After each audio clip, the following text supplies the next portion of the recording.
Like, we good. Keep trying to be good.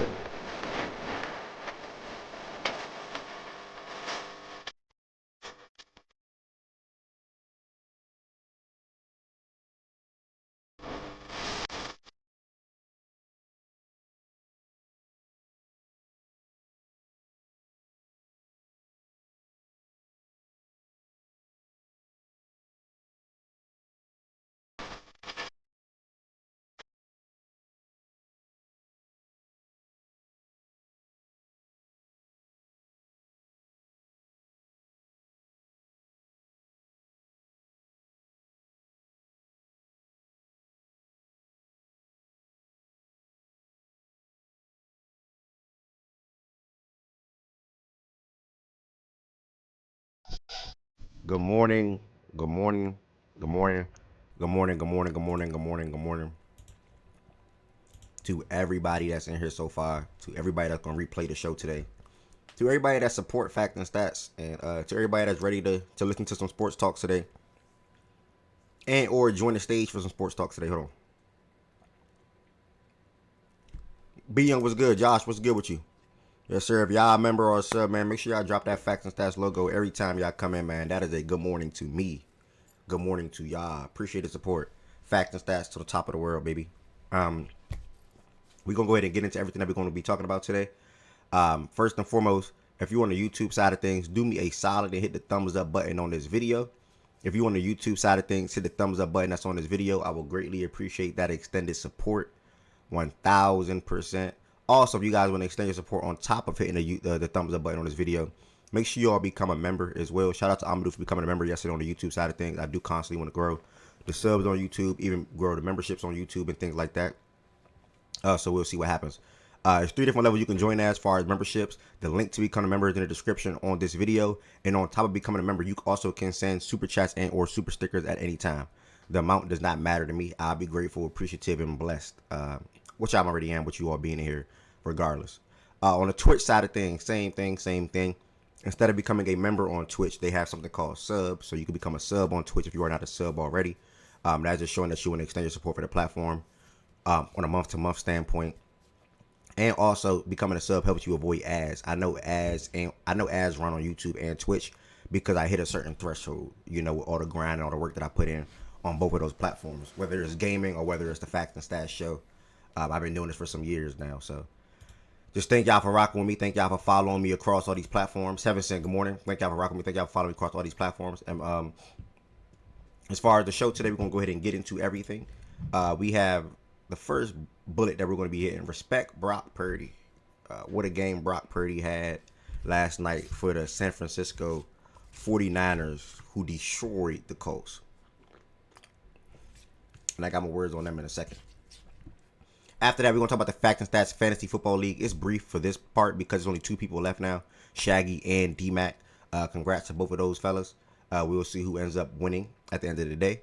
And then we're going to be jumping to our weekly NFL Top 15 Power Rankings, which I'm definitely looking forward to this week coming up. Cannot wait to see where all these teams fall. We are now getting to the nitty gritty where we know who is what at this point. There's no we got to see this, we got to see that. We know who is what, at this point. And then last but certainly not least, going to get in some college basketball updates, games, players to talk about, discuss, etc. And then also talk about what's been going on around the NBA as well over the last 3 to 5 days. So that's what the show's gonna be looking like today, and then I'll be able to get up out of here, in my opinion, at a reasonable time. If I had to guess, probably 11 to 2, 11 to 3. I just want to give y'all an update though. Tomorrow there will not be a show. I have to work in the morning time tomorrow because obviously I'm not working on Christmas Day. So tomorrow there will not be a show. But we are back on Friday, day after Christmas. Hope everybody have a great Christmas, by the way. So I gotta tell y'all now, since I can't tell y'all tomorrow. Hopefully everybody have a great Christmas. And whatever you want, you get. Whatever you give, I hope your son likes it, your daughter likes it, your mom, your dad likes it, and or your significant other likes likes it. So yeah, just wanted to tell y'all that. And Friday we are back with the show recapping the Thursday night football game. Damn, we got NBA Christmas. But I be so tapped out So we're gonna be recapping Christmas football and basketball on that Friday morning. Damn. NFL on Christmas. We're gonna talk about NBA obviously on Christmas Day as well. That's gonna take some time. And then we may do the power rankings on Friday too, NBA, because we're supposed to do that tomorrow. But that's not gonna happen tomorrow now. So we may do that on Friday. And then after that, we're gonna be looking at some new potential music, and then we're gonna get into the music side of things. Ari, what's good? We're gonna get into the music side of things. It's Friday. We're gonna need some excitement on that Friday. We're gonna need everything, because at 6:00 p.m. Eastern time, we have the Facts and Stats Award Show. Again, at 6:00 p.m. Eastern time, we have the Facts and Stats Award Show. So we're gonna be looking to get into any new singles, not an album, any new singles or anything like that. By all means, I will. But again, before the award show, we will be doing a versus. Before the award show, we'll be doing a versus. Speaking of the award show, make sure y'all fill out your form if you have not done so already. That form is in the Twitch chat right now. And that form is also about to go into the YouTube chat right now.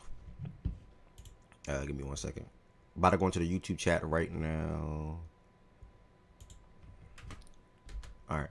That form is now in the Twitch chat right now and the YouTube chat right now.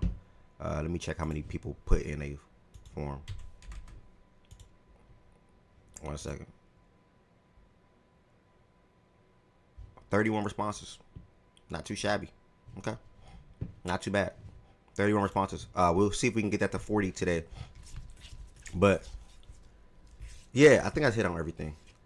Yeah, so Friday, NFL and NBA Christmas Day recap. That's going to take some time. Both sports, that's going to take a couple of hours. But that's good, because that's going to drag us down a little bit to a potential versus, and also to the award show at 6 o'clock. Again, the award show is at 6 o'clock. I'm going to do it on Twitch. So if you want to watch it on Twitch, you can watch it on Twitch. Just so I can always have it. Excuse me. And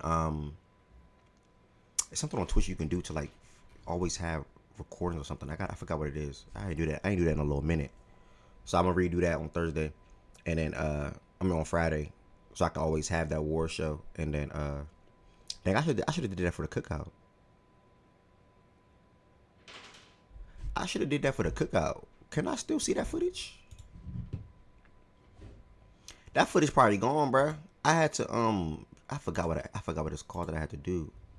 I ain't do this Twitch stuff in a minute.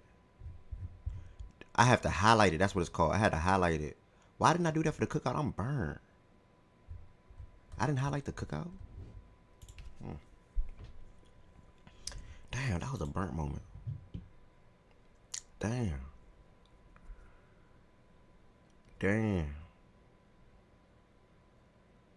I know that's what I was going to do. All right. I'm taking tomorrow after I get off, and cause I get off early. I get off at 6 tomorrow. I'm taking tomorrow to look into that stage feature. I haven't sent. That's why I text you yesterday, because I can't be I be slipping time to do the freaking stage feature thing, and it's blowing me. So hopefully I should be able to have some time if the show ends before 4 o'clock today to do it, and or I do it Thursday or tomorrow after work. So that'd be that. I forgot what I was about to say.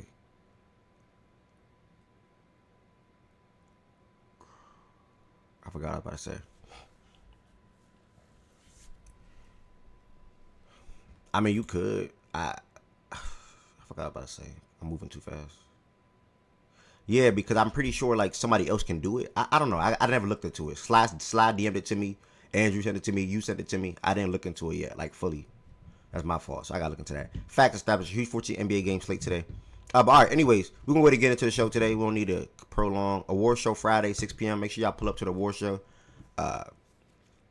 Bring a bottle if you smoke. Bring some weed or whatever you want to call it, and enjoy the vibe. And if you do, again, if you win an award, please, as myself and or Heaven Sent, present the award to you. Can you please give a speech? It can be a 10-second speech. It can be a 1 minute speech. Make sure you give. Damn, man, I make some oatmeal. I can't even eat my oatmeal. I hate when I make oatmeal late and I can't eat it. Make sure you give a speech. That's all I want. All right, to the show. Last night, we had the San Francisco 49ers dismantle, destroy, bring whatever you want, Dream Straight. Dismantle, destroy, whatever you want to say, the Indianapolis Colts. This is probably my biggest win ever. Like, ever. If y'all was in here a month and a half ago, whatever it was, y'all know the debate that I was having with some of these folks in here, which I just, at the time, did not understand. The Colts were 7-1. They are now 8-7. Again, I'm going to repeat this. The Colts were 7-1. They were now 8-7. My bad. By the way, if you want to join the stage, you have to join the stage through the Fact and Stats Discord. The Discord will be pinned on Twitch shortly, but I'm going to go ahead and pin the Discord on YouTube right now. Hold on 1 second before I start rapping. But just let that screenshot, let that on the screen marinate when y'all bring a little bit. Again, the Colts were 7-1. They are now 8-7. I made a statement that it is impossible. It's impossible for the Colts to be the number 1 seed in the AFC because I looked at the back half of their schedule and I knew that they were not. How do I unserve me myself? Heaven sent, unserve me, please. Please. I don't know how to do that thing. Can you unserve me, please? Please, please, please.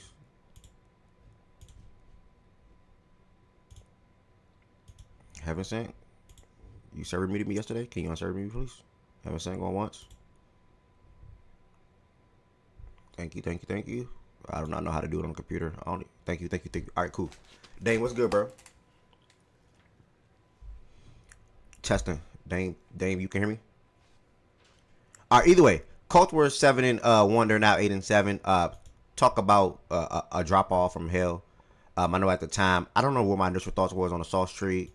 But Shaggy brought something to my attention today. Not even just brought to my attention, reminded me today that, and Rye, you trade 2 first-round picks for Sauce, and you didn't even have a franchise quarterback. You know, your quarterback was Daniel Jones. How far did you really think you were going to go? God, do not mind me. I'm not going to lie. I cannot eat stuff cool or cold or whatever. I need to eat some bites of my oatmeal. I'm going to be honest. Thank you, Evan. If I'm smacking, let me know. I'll mute my mic. With all due respect, y'all, I'm going to sit right here in the chair for the next 4 or 5 hours. I need to eat my oatmeal. All right, so bear with me. I'm just giving y'all a heads up. I'm going to do it 100% counts. What you mean it don't count? That's like saying the Ravens lost to the Patriots on Sunday don't count because Lamar got hurt. The hell you mean that shit that they got hurt, that shit don't count? What type of reasoning is that? It's football. It's the NFL. Step up. Can't make no excuses, buddy. You can't do that. The Lions game against y'all don't count because Brian Branch was out. Kirby Joseph was out. Terrion Arnold was out. Sam Laporta was out. Is that what it is I'm going to do? Let me know. I'm going to look you directly. Let me know. Is that what it is? That Lions and Steelers game don't count because they was hurt? Let me know. Let me know when you get a chance, buddy. I didn't know how y'all look at football, so I can look at football the same way. Or at least when I'm talking to you. That shit don't count because they got hurt. Well, y'all beating the Lions don't count, buddy. Like, if that's how you want to carry it. Shit is lame, man. Face the facts. This team was never going to be the number 1 seed. Face the facts. It's really just that simple. Phillip Rivers. I want to say hats off to this dude, though, man. 40, whatever the hell he is. Good initial drive to open the game for the Indianapolis Colts. Led them down the field with a couple of good throws to Alec Pierce. Even throughout the game, Josh Downs. Alec had 2 touchdowns, 4 catches, 86 yards. Jonathan Taylor. I already made peace with the fantasy thing. We're obviously going to talk about that briefly next. I made peace with the fantasy thing going into the matchup. because it's Jonathan Taylor and he needed 12 points. It's not too realistic for somebody to not get 12 points of his stature. Over the last 4 weeks now, he has been hovering between 10 and whatever he got yesterday. I don't even know what he finished with yesterday. Probably 15, 16, 17, something like that. But yeah, so that might be a level of concern for the Colts and Shaggy next week. I don't know. But yeah, that late touchdown that he had, it ended my season. If he did not score that touchdown, I was going to win because that next drive, they were going to be throwing the ball, and then he threw the pick anyway, and then they came out the game. So it's unfortunate. When Mo Alley Cox, I think it was, whoever it was, went down at the 1, I was like, oh, I'm fucked. Jonathan Taylor scored, nigga. Either way, the 49ers did a great job on the ground. Jonathan Taylor been struggling on the ground the last 4 weeks. I think he's averaging like 2.5 or less than, or about 3 yards per carry in comparison to the start of the season, 5.6 or 5.8, whatever the graphic said yesterday. And a lot of that is due to Daniel Jones not being there anymore. Obviously. So that's pretty much all I really got to say about the Colts, bro. They're. Yeah, that late touchdown was the last touch he had, dog. Jordan, man. I mean, talk about it, dog. Talk about it. And Thank you, Indianapolis. We love y'all. For the 49ers standpoint, man, I mean, Brock bought out the whole entire game. And, and the title of the show today is Respect Brock Purdy. 5 touchdowns, threw a little pick, 25 out of 34, 295 yards. CMC been CMC this whole entire year. And in the passing room, they had different guys step up. Juan Jennings throughout this season. Kendrick Bourne throughout this season. Demarcus Robinson getting to the end zone on a great throw from Brock Purdy. George Kittle, the man in that passing room right now without Ayuk, obviously, or even with Ayuk, 7 catches, 115 yards, and a touchdown. 4 different receivers scored a touchdown, 2 CMC. So I'm going to count him as a receiver. He had 2 touchdowns through the air as well. And, man, the 49ers are rolling, man. I've been saying this for some time now. I get the Bosa thing. And I'm sorry, I got to take a bite of oatmeal in a second. I'm going to pass it. Let me see what Dame got to say. If Dame is up. Is Dame up here still? Damn, Dame not up here no more. I'm trying to eat some of my oatmeal, dog. The 49ers, I've been saying it for some time. Without Fred, without Bosa, that don't mean we can just drop these guys. They're getting the job done. They're winning games, and you really can't knock them for that. They're not doing it. They're just playing good football from an offensive standpoint, and they have different guys step on the defensive side. Different young guys step on the defensive side. So really, that's what you want out of your team. Whether it was Tatum, whether it's Lenore, whether it's Jair, D, whoever it is, they have a different guy step up on the defensive side of the ball for them, and their offense been good every time Brock Purdy was healthy anyway. So that allowed them to put up 48 freaking points, 24 points in both halves, obviously. And really just shout out to the 49ers moving 11-4 in the season and 7-2 on the road, and they're gearing up for the playoffs. They're good to go from a playoff standpoint. So that's what I got to say about that game briefly. Dave, you got anything to say about this matchup last night? Nah, man, I'm happy. Beautiful, beautiful thing I watched last night. I was happy, excited. I'm so excited. I hope they keep losing.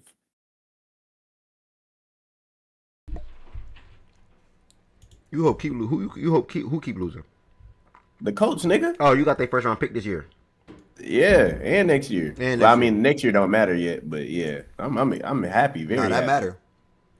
They're not gonna be a 10-win team next year. Trust. I'll tell you that right now. They're not gonna be a 10-win team next year, and they're not gonna be better. They're not gonna be better than the Texans or the Jags next year, or the Patriots, or the Broncos. Hey man, or the Chargers. The only good news, man. That's the only good news that I got for the Jets, man. The Colts, bro. That's great news. Yeah, it's really just that simple. Yeah, shout out to Michael Williams as well. My bad, bro. But he went into the young guy. Oh, I forgot to tweet out this. I didn't even create the broadcast on Twitter today. I'm slacking. Hold on. My bad, y'all. My bad. I prepped this morning. I did everything good this morning. Only thing I forgot to do was tweet out and start the broadcast on Twitter today. Wow. 1 second. Chan, what's good? Yeah, Michael went into the young players perspective thing, y'all. But all right, we're gonna bypass. We're gonna go ahead and go forward. Oh, Michael. Oh yeah. LeBron James. Thank you. My bad. Yes, I remember. That was like 3-4 weeks ago for my kill going out for the season. We're going to go ahead and proceed. Again, shout out to the 49ers. The Colts are now 8-7. And OG was good. Hopefully they can bounce back next year. Be more healthy next year. And I'll just leave it at that. Excuse me. Next, I'm going to take it to the Fact and Stats Fantasy Football League. We had the semifinals. And we had myself versus Shaggy and BJ versus D-Mac. Watch this, y'all. I guarantee you. I'm going to set my lineup, right? Like as if I'm in the championship. Watch me outscore Shaggy and D-Mac this week coming up. Or D-Mac. Outscoring Shaggy don't matter. Watch me outscore D-Mac this week coming up. It's crazy, bruh. I made a huge mistake. Now that I can get to talk about it. Neither one of them fellas up here, so I'm going to speak on the matchup real quick. But on my side of things, my biggest question mark coming into my week was I had two problems. Two-ish, now that my season's over, I can talk freely. I had two problems. I had two defensive issues on my team this past week. I had and all I needed was one more week. I had the Rams going against Seattle, and I had the Jaguars going against the Broncos. Two top 10 defenses in fantasy this whole entire year. Two top 10 defenses. Again, this is my line of thinking. I said to them on Wednesday or Thursday, I'm fucked. Like my defense is gonna be fucked. But the thing about it is, the Jaguars have the Colts week 17, so I wanted them for that week 17 potential championship matchup if I were to advance. I can't remember who the Rams had, but I plotted two, and the Rams had the Falcons, right? So I could not drop either one of those defenses because if I did, D-Mac, BJ, and or Shaggy was going to pick them up if they advanced to the finals. So I was like, all right, just give me one more week. If I advance, I'll be good. But I'm like, I cannot go Jaguars or Rams. It's going to come back and bite me in the behind. I said it. I said defense is going to bite me in the behind. Reality of the situation is, I scanned the field, and I'm like, all right, I can go Giants. I can try to hold off and just pray. I said, F the Giants. Mistake, by the way. That's my first mistake. I said, F the Giants. Let me just go with Jags and hope for the best, right? With Jags over Rams, hope for the best. Unfortunately, Jags don't give me 2 points. It is what it is. If I go with my initial gut to sign a defense, I win. My next panic thing was, all right, y'all can't even see the score. My face is all in the damn way. Let me move my face out of the way real quick. Let me put my face up here real quick. My next thing was BTJ. And I'm like, all right, BTJ got Denver. BTJ going to be shadowed by PS2. BTJ coming off 11-17. Diggs got Baltimore. Diggs' usage been up and down lately, right? Like 3 straight weeks of 4 to 5 points, fantasy-wise. So I'm like, Diggs is going against the Ravens. I don't want him to cook the Ravens. Henry's going against the Patriots. I'm not betting on Henry.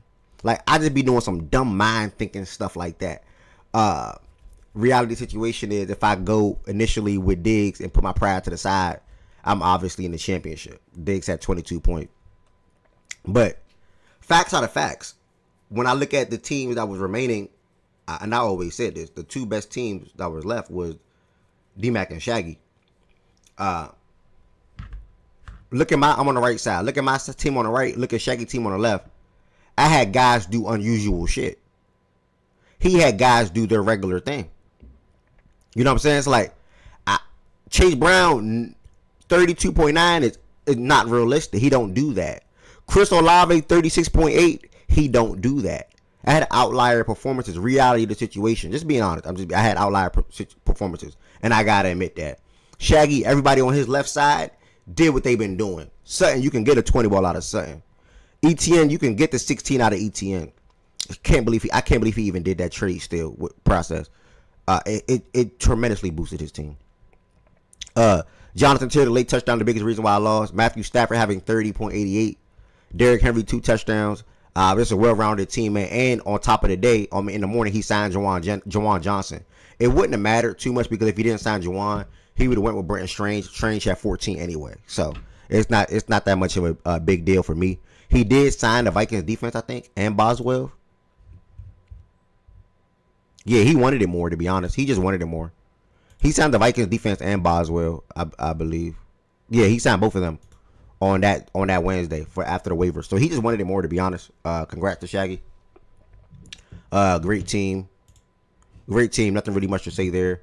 I had a fun season. Yeah, I made 1 to 2 trades, and after being bashed and doubted and all type of shit, my wide receivers got trashed this year. And I rode with my guys, man. I rode with my guys, and I trusted Olave and Diggs this whole entire year. Up until that last week, I didn't trust Diggs going against Baltimore pass defense in comparison to BTJ going against Denver. Biggest mistake, because I know for sure if I set my lineup, it's only gonna be one thing that make me feel better. Cause fuck the money. It ain't about the money, to be honest. Only because like it come every day. I'm really good at 2K. I'm good at gaming, man. I'm good at gaming. I went live last night and went like 6-0 wagers. I'm just good at gaming. It ain't about I'm good at 2K. It ain't about the money. It's just about that, like, how you do something so stupid like that. Like, how you do something so stupid like that, And I know for a fact, only one thing will make me feel better about the situation. When I set my lineup next week, if I outscore D-Mac, I'm going to be pissed. If D-Mac outscore me, I'm not going to be mad no more. Like, I'm going to be okay. Yeah, I wanted Emeka and Olave, not Emeka over Olave. I drafted Olave before Emeka, and I wanted Emeka with my second pick over Diggs. But in process, took Emeka 1 pick before me. So I always wanted Olave. The thing about it is, this team that I have now, like, niggas going to jump on Chase Brown next year after bashing me about Chase Brown. Niggas going to jump on Olave next year after bashing me about Olave. Niggas going to jump on my guys next year. And, it is what it is, man. It was a fun team. This was a championship team. I think I really embraced production over names because, like, I didn't have the names that these other players had. Like, Shaq going to be some guys in D-Mac team. Unfortunately, Rasheed Rice not going to be there. And Mahomes got hurt probably. Rice probably not going to be there. Mahomes got hurt. But D-Mac also going up against some guys. Shaggy made 2 big trades that I spoke on last week that put him in position now, in my opinion. Like, the 2 biggest trades. Nabbing a guy like St. Brown, and he only had 9.4. But then the Sutton and ETN thing, to get off Baker Mayfield while you have Stafford, I cannot believe Process did that. ETN and Sutton? Nigga, I'm watching that game pissed. I was watching the Jaguars and Broncos game like, bruh, either way, I'm fucked. Because every time the ball gets punted, nigga, the other one has the opportunity to do something with the ball. Sutton scored, ETN scored. And it wasn't even that. It was the Henry 2 touchdowns thing, cool. When ETN scored that touchdown, I said, yeah. I said in Discord, yeah, I'm fucked. That's why I knew I was fucked. OG, you got to do better. That's why I knew I was fucked. So shout out to Shaggy, 157. This was a championship matchup, y'all. 157 and 152. How can I be mad at something like this? My team balled out. His team balled out. And we both would have won the championship if we played D-Mac. D-Mac, on the other hand, just finished beating BJ 149 to 100. He had a crazy game from Puka. CMC was CMC. If D-Mac had a quarterback, nigga, if that nigga, I gotta think about it more, Bill.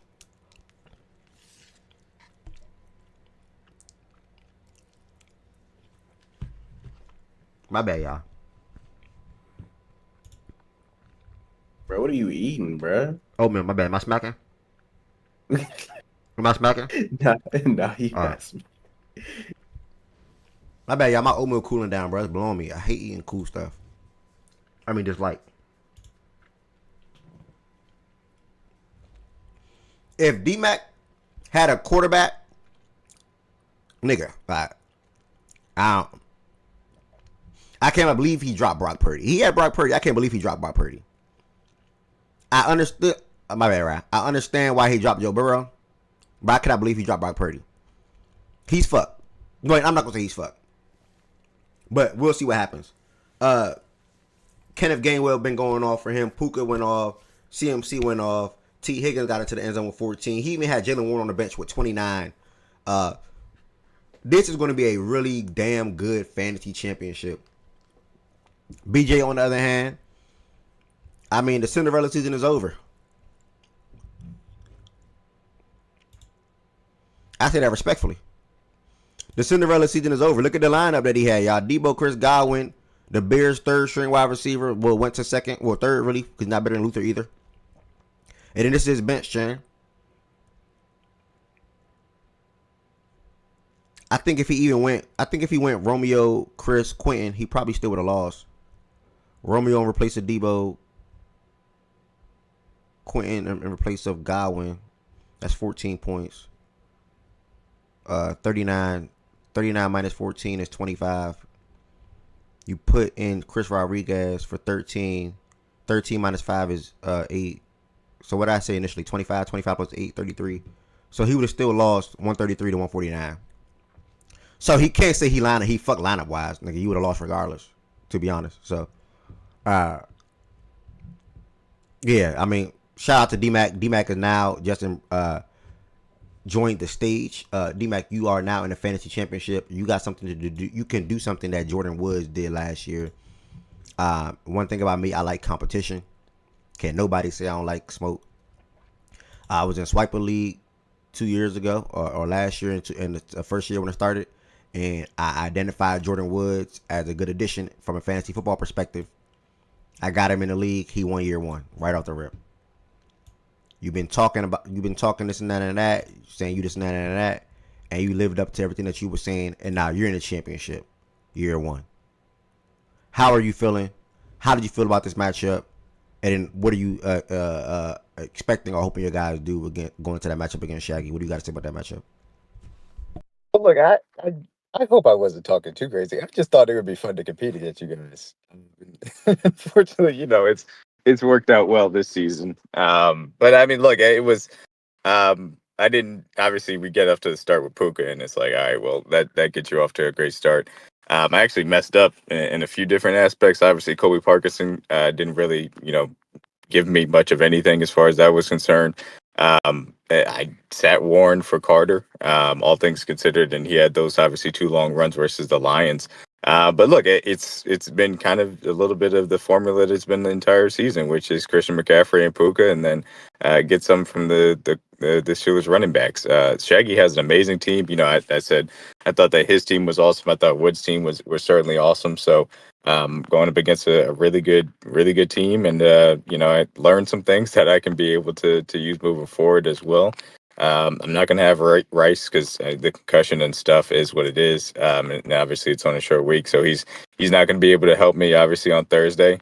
Fortunately, T is back. It seems like the Bengals are continuing to run their guys out there. So, hopefully he can continue to lock down that second wide receiver spot. And then we'll see. I mean, at this point, I feel like I don't have a choice but to start both Steelers running backs, and obviously CMC too. So, but look, that's a hell of a team that Shaggy's obviously got, and you guys had a really close matchup. Obviously JT did enough last night. He's obviously got Derek, he's got Amon-Ra, he's got Sutton, he's got ETN who could go off in any week. Obviously Stafford is on a tear, and has a pretty easy matchup coming up. So he's, like I said, he's got a tough team, so it's gonna be a good match in the championship, I think. Hold on, bro. I got one more. Hold on. You good? I thought you had it. You were gonna pull it out because of that Chase Brown and Burrow track, man. They felt like they had about 5 damn touchdowns every time I looked up. It felt like they were both in the end zone every single time. The problem with ETN and Henry, the ETN thing, and I knew the 6 points was gonna bite me in the ass. After me starting BTJ, ETN, they did so damn good covering ETN that game, but they slipped on that last drive in the red zone. Well, one of the last drives in the red zone when it was 1-on-1 with him coming out the backfield on that screen, on that, not even a screen pass, that little pass out the backfield. That corner probably was Jade. Didn't get him down. Then when Derrick Henry had that last drive and he scored, I'm like, but the Derrick Henry thing was just a bad situation for me anyway because the Patriots' run defense was just bad that game overall. Like even if the Patriots came back and scored again, or Lamar stayed in that game, Derrick Henry was still probably even had a better game. So it is what it is.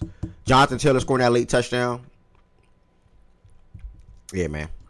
Okay. Yeah, were you guys in here when that is happening? Because I was watching the game, but I couldn't be in here for it. When I was in Discord up until halftime, I want to say I was. Shaggy was in here, but he was on deafened. When I was in Discord, I was on deafened too. And then I left Discord and I just started watching it on my phone because I couldn't experience that. Yeah. I completely get it. Yeah, you had a shot up until really that last drive for JT. Yeah, All things considered. yeah. The touchdown. If he didn't score the touchdown, I win. It's really just that simple. Yeah. Because the 49ers did Yeah. so damn good with him coming out the backfield, like stacking the box and things like Mhm. that. If he didn't score the touchdown, I win. So, I mean, that's why you have a I player, mean, man. yeah, I mean that's kind of the thing you talk about ETN and the mismatches you can create at the backfield. I mean that's that him Cohen and Shanahan I think are the two best in the league at creating mismatches for their running backs at the backfield. Obviously, we know how much CMC gets used in the passing game, but like ETN does a great job with that too because of how Cohen sets it up. Yep. He but again, y'all both of y'all team, I think even outside of BTJ, I went running back heavy, but my third running back was poop. Like Rico, you can't like the Chuba and Rico thing messed up my season. Like Rico coming on, It's low key. It is a little bit of the Walker Charbonnet thing that yep, messed up Bryce season too. yep. That 1,000% messed up my season. F starting BTJ, F not starting Diggs, F all of that. If I had one other RB1 in that spot this whole entire season, which should have been Chuba, which I drafted him to be, then I probably would have been good because I knew Olave would step up. I knew Goddard would have a good season. I drafted him. I obviously traded for Jake too. And I knew Diggs would be good in New England playing with Drake May. So I don't know, man. I built a good team. I'm gonna just draft next year the same strategy, same way, and I'll be fine. It is what it is. I mean, look, that's the thing. Obviously, you adjust the players, but I would say, having played fantasy for a long time, there hasn't been much that I would say that I've changed about my strategy. Yeah, I just always kind of it's just what players I want to target based on what I see football wise. But like, I always am like, yo, I need a stud running back, a stud wide receiver, and then we'll see how that goes from there. And I like to get a onesie position if I can early. Obviously this year it didn't necessarily work out with how Burrow got hurt early, but I mean it's just you got to have your strategy and then stick with it and then stay engaged throughout the week to try and find the little advantages, man. yeah. Big time shout out to Shaggy. Prioritize the kicker and the defense. That helps swing the matchup. BJ, you got anything to say about your season being over, brother? Yeah, we it's next year. I'm not doing this shit next year. I promise you. If I see two ass users, I'm fucking leaving this shit. And that's how I fucking lost. I lost because the two dumbass users don't know how to fucking pick, and they're just doing dumb shit, right? And then we had no. Actually, not even two. It's fucking three users. Three users that's actually dumb as fuck when it comes to fucking fantasy, and that's why they don't know shit about fucking sports. And they need to stop talking about the shit. First of all, that's one. And I honestly, I don't even want Shaggy to win, but I damn sure don't want D-Mac to win. So I'm Team Shaggy for right now. And then I got fucking Puka Nakua. I have no choice. And then the fucking Bears really fucked me over because these niggas ruled wrong out with 1 minute to fucking go. At 12:59, they ruled that nigga out. And that shit is bullshit. That shit is bullshit. But as far as my season, look, I wasn't supposed to be here. I had the worst team. I had no good draft picks. And yeah, we still beat the odds. But next year, we'll come back better. And I promise you, this year, I will get the number one pick or a top 3 pick, and I'm picking fucking Puka Nakua, and I'm not fucking looking back. And I'm not trading that nigga to none of y'all because it's fuck y'all. And this nigga got fucking St. Brown for fucking Devontae Adams. Y'all let that shit go, but I couldn't get fucking Omarion Hampton for fucking Alvin Kamara. Like, the league is rigged. Fuck y'all, and shout out to the league, bro. But fuck you, D-Mac. I got Puka Nakua at CMC. Regardless of what would have happened, I'd have still lost. Because guess what? I had played against Puka Nakua at CMC. He could have just started those two, and they would have single-handedly whooped my fucking ass. So it don't fucking matter, bro. Yeah, basically, them two combined for like 80. Yeah, It's all love, 78. BJ. 78. But nah, yeah, I It's mean, not love. and this is nothing to Shaggy, by the way, because I know I said this before we even played. I said this shit when it first happened. There is nobody that I know that is a smart, to what BJ was just saying, that is a smart fantasy football user and would trade for J.K. Dobbins in 2025 alongside Devontae Adams. Now, Adams had a good fantasy season overall, but you will always try to work on the margins and take your smaller pieces to do something, or different pieces, than trading a guy like St. Brown. Like And this is why I say, bro. And this is why I say this shit is dumb, bro. I don't even care about the Devontae Adams for St. Brown. Like, that's cool, bro. But like, cause that shit is still a badass trade. But bro, to even think, Jake, that's what I'm saying. Niggas Yeah, don't know to shit think about J.K. fucking that football, was bro. just terrible. literally got RJ Harvey to fucking start over fucking J.K. Dobbins. You want to know why? Because that was the fucking safe pick. Because fucking you knew J.K. Dobbins was gonna get hurt. It was only a matter of time with. Like, you fucking knew that. Like, you knew that. That's what I'm saying. I don't fucking get it. I don't get it. I'm not doing that shit. Nah. Terrible Like, user. I don't But, get I mean, it. he's out the league next year, so it is what it is. That's my dog, and then he think he too good for the second league. Hey, speaking of the second league, You think he's too BJ, good? How are who's you the- fucking too good for the second league? And you're not even bumping the fucking first league. The fuck out of here, bro. BJ, who are the users that you were talking about? I know you obviously just made Miles. Yeah, I'm not. That's for you to figure out. Go look at the draft board and then get back to me. That's for you to figure out. I have That's for you to I have figure a out. feeling he's talking about Fredo as one of them. I don't know the other one. Just look. All you gotta, I'm not saying no name, bro. You can fucking put two and two together. Go fucking look at the draft board and you'll be like, damn. He's talking what the about fuck is this nigga did here? with Genty and Like, Miles. come on, bro. Like, that's that shit, bro. Even fucking nigga drafted Nico Collins too. I'm not really mad at him, but like, damn, bro. Like, how fucking dumb are you niggas to fucking let CMC and Puka fall in this nigga lap? Like, God bless, bro. I'd like to only point out that I was the only one that actually didn't get to choose a draft spot because I went last. I hope we do that way again. Fraud and happy holidays. Yeah, let's do that. And I shout out just enjoyed it. I want to do that way again. Big shout out to my boy. Big shout out to my boy Jordan Woods, bro. Jordan Woods really looked out for a nigga the whole fucking league, bro. That's my dog for life. It's my boy. Yeah, I was down bad, bro. He really kicked me Quentin Johnson because he already knew he had too many and he was already loaded right there, bro. So it's like, you know what I'm saying? My boy. Yeah, that was a good way to do the draft. 100%. I enjoyed that way. So hopefully we can do it again that way. And I'm glad y'all two on board. I know processes as well. We just gotta get over 50%, then we'll be good. All right. That's that for the fact that that's Fantasy Football League. Again, congrats to Shaggy. Congrats to D-Mac. One of them is walking away with $550 next week.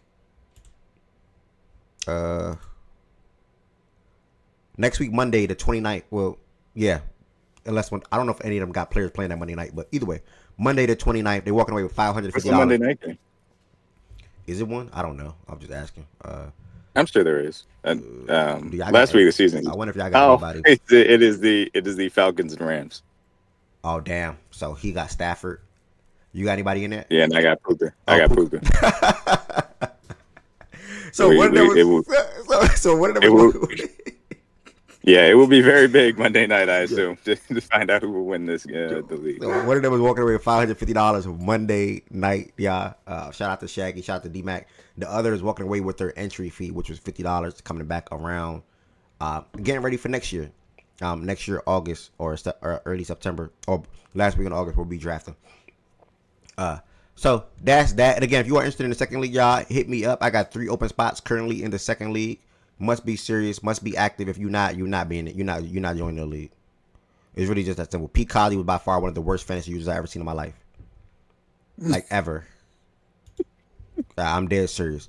Second league, Jordan, we oh sorry, go ahead. Now you good? Go ahead. We had put everybody's name in, and then we did a raffle, and basically we said, whenever your name came up, then you get to choose what draft slot you want. Yeah.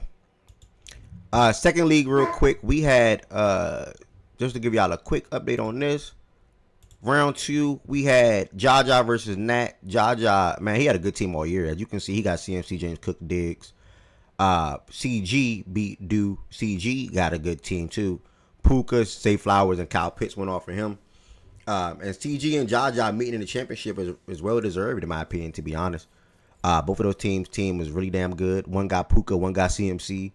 He got Puka and St. Brown. Like, it's crazy. These by far the 2 best teams when it comes to them making it. I think Jaja got like T. Higgins too or something like that. So either way, one of these guys earned this. Yeah, he got T2. They earned their spot, and RJ Harvey, which is gonna be a good one. Yeah. Either way, one of these guys earned their spot into the next league. So I will be getting them in there. I'm gonna do DM me. I'll be getting them in. Whoever wins will be joining the Fact and Stats main league. And yeah, just leave it at that. Hopefully they're better than what Miles was, or Mish, and or Darren. Just being real, y'all. Facts out of facts. And if Fredo was asked again next year, again, I'm no cut card, bro. If Fredo was asked again next year, he got to go. Fredo and or Op, they on the chopping block.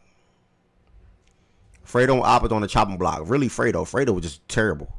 So, just throwing it out there, y'all. I need a competitive 12, y'all. I don't need 11 and a half or 10 and a half. I need a competitive 12. So, Fredo was on the chopping block. And we'll leave it at that. So either Jaja or CG is taking over Miles' spot? Yes. Yes, Jaja or CG taking over my spot. Woods was like, oh, great, another person that's not going to trade. In reference to Jaja. I'm telling you, one person I don't want to get CG. Don't trade it. CG is god awful. CG tries to finesse people, bro. Like, I'll be pissed if he make it, but I mean, we'll see. Whatever. I don't really care. Next thing, we got the Fact and Stats Fantasy Football League coming up. We briefly spoke on Brock Purdy dominating the Indianapolis Colts team. As you can see on the screen, the Seahawks is my biggest winner for this past week. My loser video will be dropping shortly today. We talked about respecting Brock Purdy a little bit. Dove into the Fact That's Fantasy Football League.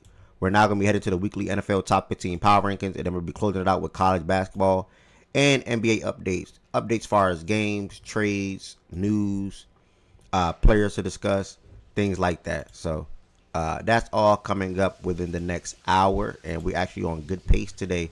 Reminder for anybody who do not know or missed the message there will not be a show tomorrow. Just chose to work tomorrow since I'm not working obviously on Christmas Day. So I work at 11 a.m. tomorrow. I'll be off at 6 tomorrow though, so a little early, which is good. And on Friday, so happy early Christmas again to everybody. Happy early Merry Christmas to everybody that's in here again. And then on Friday we are back again with recapping the Christmas games on NFL. Is there NFL games on Christmas, right? I forget. It's like 3 of them. I can't remember. It did some mid. Yeah, it's some super mid. I forget what the other two are, but Chiefs and Broncos is obviously going to be awful. The Lions play somebody, and I can't remember who. Cowboys and Commanders. I'm not watching. Yeah. Okay, so I'm not watching NFL on Christmas. I don't know who the other one is. I mean, I'm gonna watch the games, but I'm not gonna enjoy. I'll probably turn them off after watching them for a little What bit. you mean? It's Watch? going to be an NBA Christmas, baby. Yeah, it's Let's gonna go. be an NBA Christmas. Listen, nothing to watch, nigga. I'm not watching a lick of football on Thursday. Now NBA wise, What the NBA games? let me see what NBA talking about. I think we got Fire 5 matchups. We got Fire I know we 5. got Thunder Spurs at one of them. I that's- think that's Cavs good. Knicks is the early game. Rockets and Lakers is probably one of them Rockets too. and late. Oh, Luka. Hopefully, Luka play that game. I think he should play. I think he's gonna be good to play. Mini Okay, Denver. yeah, that's a good slate. Mini in Denver, I think, is in there too. Yeah, this is a good one. Hey, who's the other game? Is it Warriors in there? Warriors and Mavs. Warriors.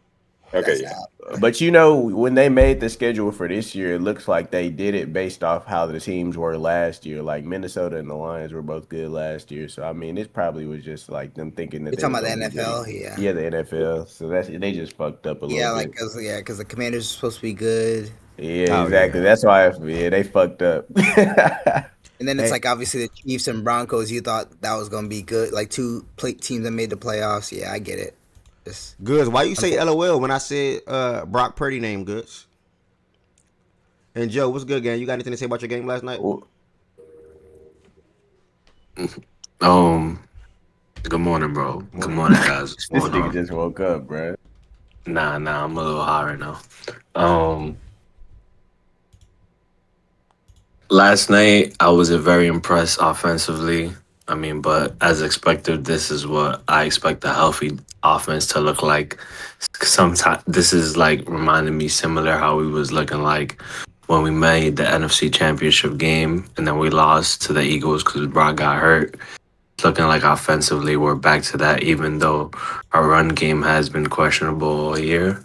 But point is though, I like our chances against anybody in the NFC. I feel like if we gotta go a shootout, we could put up 40 points. If we gotta play a gritty, muddy game, we've shown that, and we've gone to Green Bay countless times and beat them in the playoffs. We could go to Philadelphia, we could beat them over there. We showed when we're healthy and our offense is competent. We always steamrolled them. we just got to stay healthy offensively, and I think our offense gives us a shot. Everybody was raving about other teams' offenses and how if they got in or whatnot would make a difference. Our offense is the most slept up offense. We're averaging like 33 points ever since Brock came back. You said averaging 33 ever since Brock came back.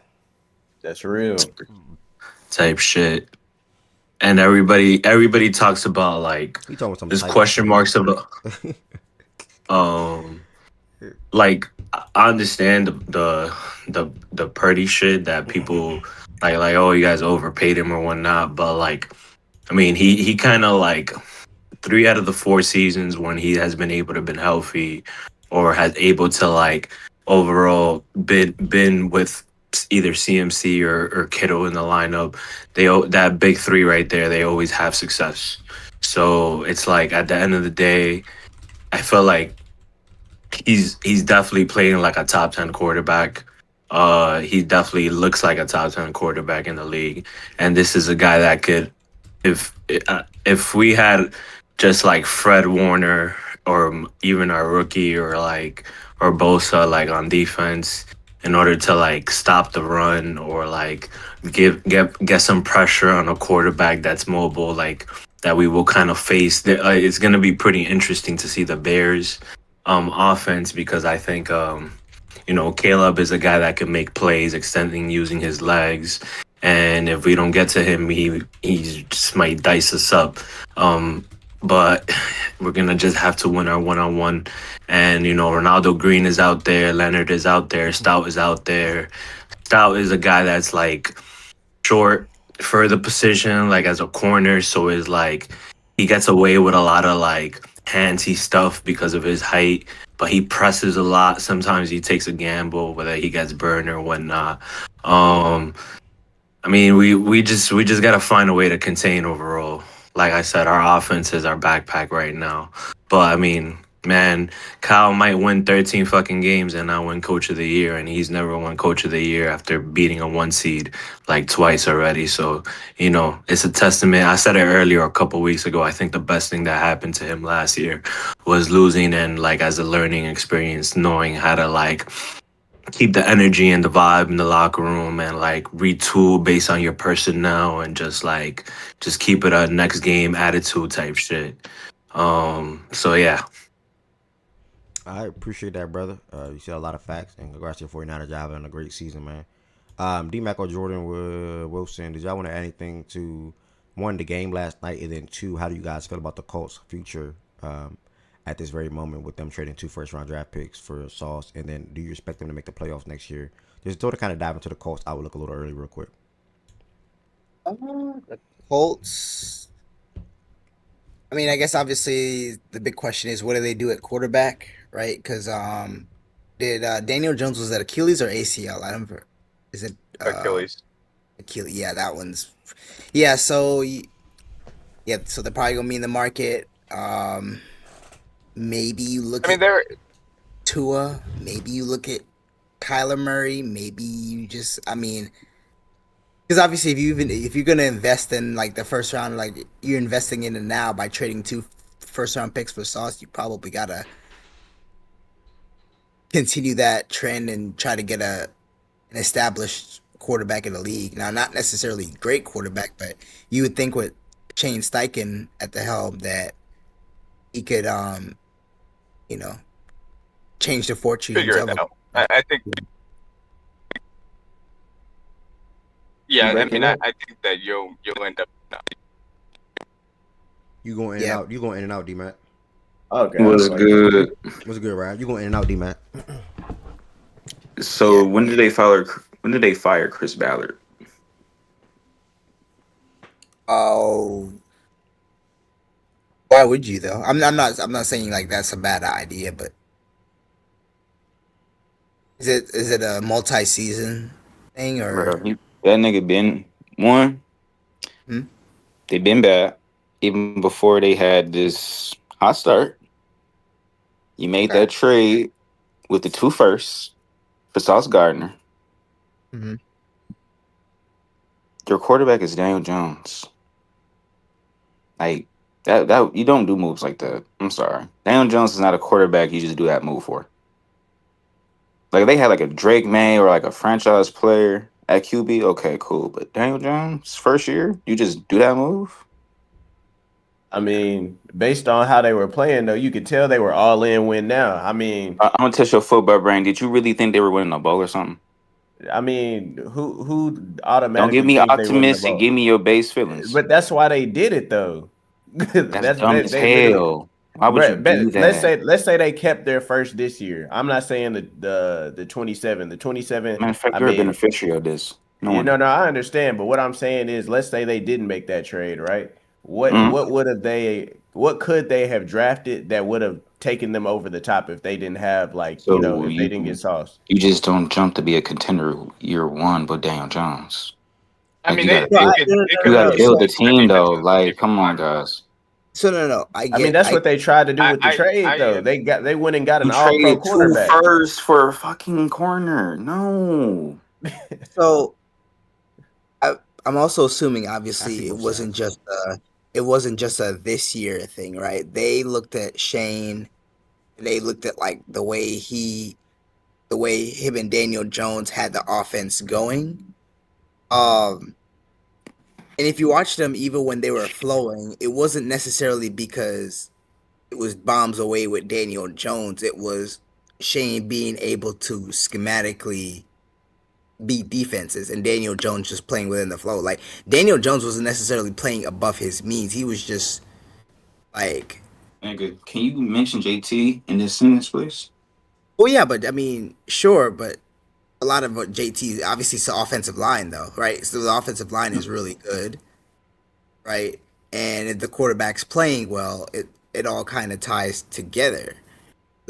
Like to me the JT thing, I didn't necessarily think what he was doing couldn't have been continued or But basically to me Wilson, your argument, I assume your argument is centered around the fact that we saw JT be extremely productive last year, and that not necessarily translate to their wins. And that's not a right, JT problem, but it is something to be said that the other things had to change around them for them to be, right, get off to the start that they did. right. Yeah. So is it a move that I would have done? No, but it's not necessary. But it's I'm not just gonna on the table and say, you know what, like you just did the dumbest thing I've ever seen. I understood the logic, especially Stupid. when we don't. Nobody to me here can give me a definitive who they have that's really gonna win the AFC, right? I'm assuming a lot of people are of the mindset that there's multiple teams that they feel like could win the AFC. So if you're operating under the Yep. notion that the AFC is open, then it's like, okay, cool. How many years are you gonna get with no Patrick Mahomes in the postseason and no Lamar Jackson in the postseason? And it's like, okay, well, we feel like we The got a shot at the this. the So the, the counterpoint to that would be to ask, where would you have placed them healthy? In which we didn't necessarily get a real look at that. If you right, would have given them the healthy version of the team, where would you have placed them in the hierarchy as of the AFC from that aspect? One It would yeah, have more been thing to right up that. there. One more It would have thing been is right though, like there. you talking from a mhm, hindsight, like at that moment, the deadline, mhm. Chiefs are still in play, Ravens still are in play. That's what you got to think about when you making an argument. Like everybody's True. still in play. No, true. The Chiefs were still in play. They just didn't look like the Chiefs hadn't separated themselves among the AFC like they did in previous years, right? It's like I'm pretty sure at that point the Chiefs were what, like 5-4 or something, or 5-3 or whatever. They were kind of still they Yeah, were in the mix. I So know it this is was nasty yeah, we coming were from five you, and three right? at the time. no. I'm just saying that obviously it's like, oh, we can have we think the Chiefs are the best, right, because of what they've done. But I'm saying is it just looked like the AFC from even from mid-season or even from early in the season, the AFC started to look like an open conference. That's what I'm saying. If that makes I sense. just don't. I just didn't agree with it, bro. Like you just don't do that move, Yeah, man. no, no, I no, no, mean, no. That's fine. No. It's fine to disagree And with yeah, it. and Like, I would have been on the side of saying that I wouldn't have done that. I think that Sauce is a good corner. He's not worth two first round picks to me. That's just me. People. The thing that I will say is I do like the aggressiveness. for them to have gotten off to this good start and say that we want to go for it. I commend teams when they do that. Obviously, I may not agree with the moves in which they make to make that happen, of course, but still, I do commend teams for it. I just it's a difficult situation now because it went wrong. Now you have to try and dig your way out of it. I think that you look at what Steichen wants to do with his offense. He likes a guy that's mobile and he likes a guy that has stature. There's not that many of those guys to be found. He got kind of lucky with finding that in Daniel Jones for all. I'm not saying like this draft they're not gonna like me personally. I'm not drafting a quarterback in this draft, but to not have nothing for 2027. I mean, Yeah. Come that on, draft don't man. look that crazy Yeah, either. no. Too hot either. So I mean, Wait, so- 2027 could be quarterback. 2027 is going to be a little bit better. I mean, probably, but I don't know. D-Mac. So Yeah, D-Mac. dang. How about this? You But have I also don't think that they probably won't be bad enough to be in position to get one of those picks anyway. In their Gonna be mind. mid?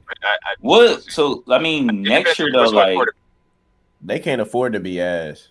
next year you were looking at probably like I mean, we just talking the future. Like, I mean, the division is Jacksonville, Houston, Tennessee. Don't got no direction. I'm not gonna put them in there. Right. So you got two teams that could be that's gonna be playoff teams if the Jazz can replicate what they Right. did this year, next year again.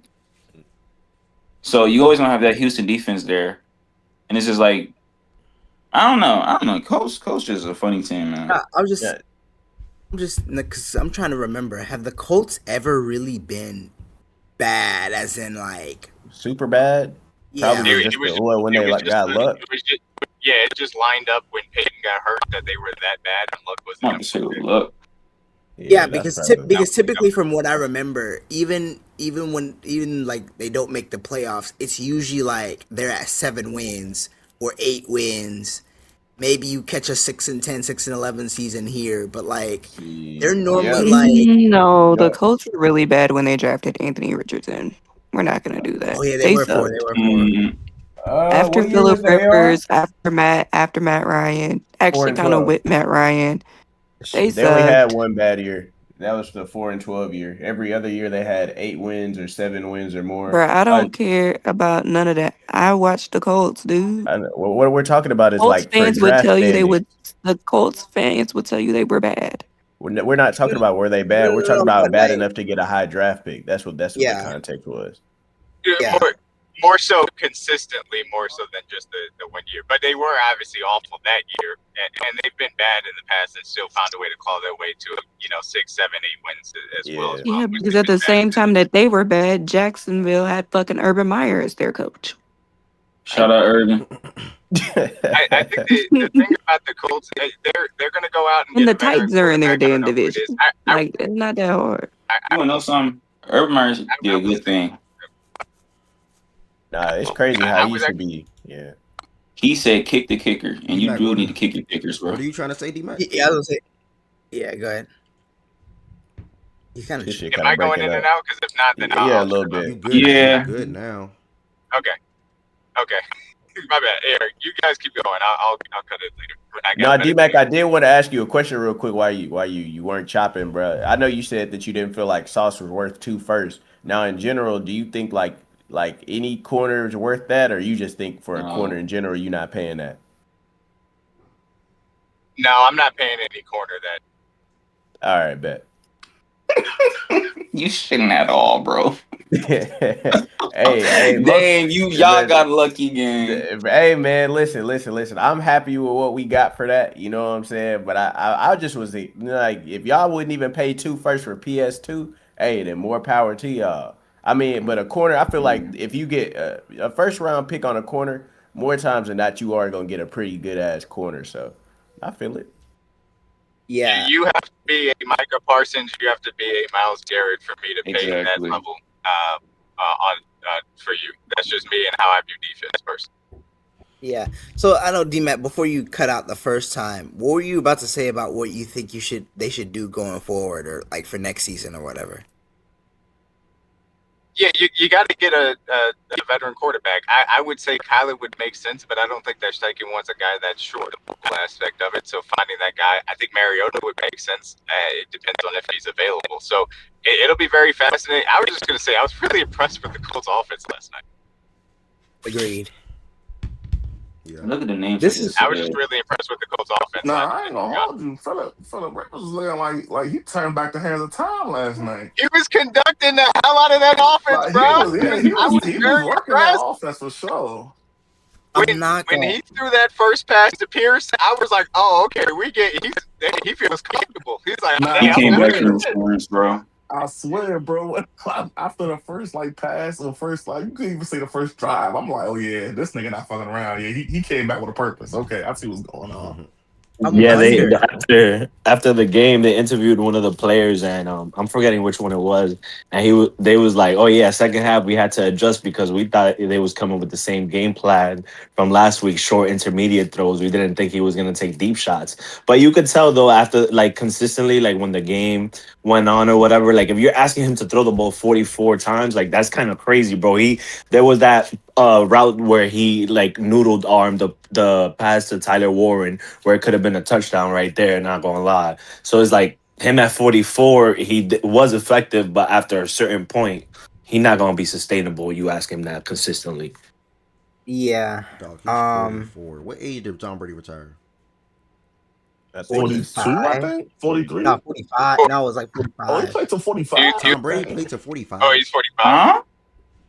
It was either 44 or 45. I could. Yeah. Brady was 45 in the league? Wait, no way. No way. Nah. What? I don't think Tom Brady was Last year in 45, bro. Tampa. I think he was. I'm not gonna Tom lie. Brady He retired was 45. for good at 45. Yeah, I just Damn. That's Yeah. crazy. Oh, he hated Really his wife. crazy. Bruh. I mean, that's why she left him for that yoga That instructor. nigga hated home. We obviously know that. Bro, 45 is crazy. All right, Yeah, that nigga hated home. that's that for the Colts no. situation. We'll obviously dive more into them at the end of the season. We'll be now conducting our own NFL weekly top 15 Shout power out rankings, Indy. and then see what ESPN cooked up on their end. I was talking about this a little bit with my TikTok folks last night. After promoting Fact and Stats and trying to get them to subscribe and obviously put up to the show. I showed them how we be doing the power rankings and things like that. Milo. Do we get a What's Next NFL edition? We ain't never do that. But either way, No. that. All right, my bad. Well, then that's coming this offseason. 100%. I think we should be doing positional ranking and stuff like that, so I added that too. And that'd actually be good. Number one. Let me put that in my notes now so I don't forget. Actually.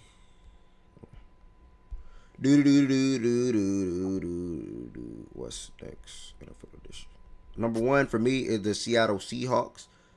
The Broncos dropped the game to the Jaguars. The Rams just lost to the Seahawks. I'm therefore then now going to move the Seahawks up for one. They are the number one seed in the NFC, arguably the best team in the NFC at this moment, and that's my number one vote. Who did the Broncos lose to again? It'd be Seattle. Jacksonville. Broncos lost to the Oh, Jags. Jags. Yeah, the Jags Damn. gonna get a little jump. It's funny because the Rams and the Seahawks played twice, and you had a 2-point Rams win and a 1-point Seahawks win. But I guess it's the fact the Seahawks are leading, and you said they're leading the entire NFC right now, aren't they? Yeah. Yeah.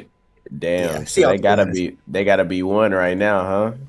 Yeah, I'd say Seahawks are one. Shout out to McDonald, man. They shouldn't have choked that fucking game off, bro. That's crazy. Seahawks really dropped their nuts going for 2 and OT. They really crazy for They that. really did.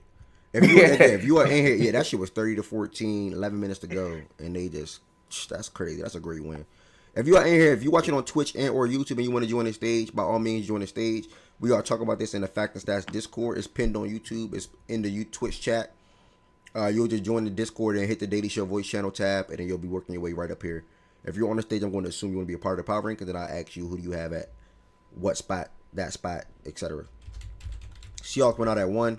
Seahawks. My vote for 2 is the New England.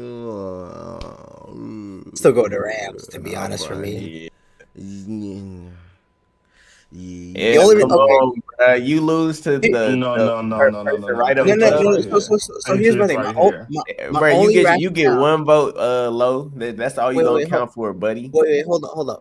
The Patriots are a fine vote. My only rationale is the only loss because the Seahawks and the Rams, their only losses since like October is to each other, Mm. and that shit's a 1 and a 2 point game. So Our Can look, only the we loss can since Patriots we are fine. ask October is to can the we Bills. No, can that's we can we ask can Y'all we ask haven't the beat a question playoff very team since simply this? October. Hold on, but Yeah, Dame shit, is y'all being don't count, protected. huh? Are, are we considering the Ravens to be a good team? I think that's No, what this comes down to. no. They beat the 15 team. Why are they jumping somebody who lost to a team above them? That don't even make no, sense. like I said, because no. The Ravens and I mean, hell, the Ravens and Broncos. I mean, not Ravens. The Patriots and Broncos to me are kind of like same ish. Like wherever you have them, I think they're all one spot of each other. But I think the Rams, Seahawks, Patriots, and Broncos are the top four. But I would go Yeah. Rams. I would go the two NFC and then the two We AFC. just gonna have to take the count if it sound like, brother. Amadou, who would I you put mean, Yeah, at 2?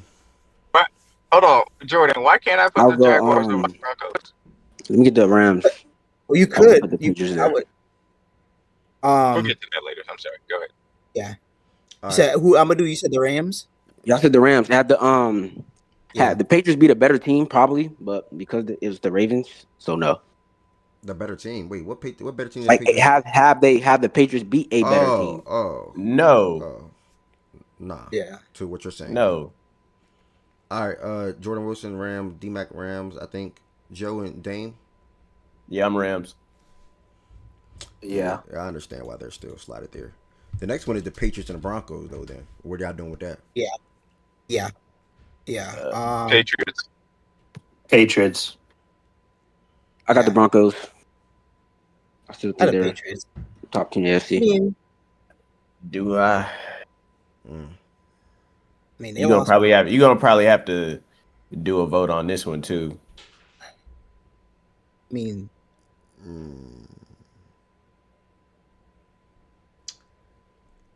I'll say Patriots. yeah, I would go. I'd say Patriots too. Well, how many is that for Patriots? Like me, D-Mac, Jordan Wilson, Low. Yeah, so Well, I it's gonna mean, be how it's many gonna people on stage? seven. That Yeah, I was about carries. to Yeah, that say. carries. Then that's probably Patriots then. Yeah. 5 is Texans. Everybody agree with that? Yeah. Yeah. 6 49ers. Everybody, do we agree with 49ers, Bears, Jaguars staying in order, or do you want to move Whoa. anything? Whoa. I'll, Time out. I'll, I'll back out here. Whoa. I'll back Time here. out. Time I'll out. stop. Time out. I'll stop. Wait. Take off 5 for a second. Hold on a second. Maybe. Well, you gonna move the? Yeah, I think they want to jump the Jags here. Wait. I was about to say that That Bears, the on Bears. the road. Bears just beat the Packers. The Hold Packers are on. 9. Never Wait. mind. I mean, 5. I think 5 Why? should be the Jags. Why can't? Why? My question would be. Okay. The Y'all Jaguars tell low me if key I'm better. biased. They I low might key be. better than the Texans. What they do this year? They split.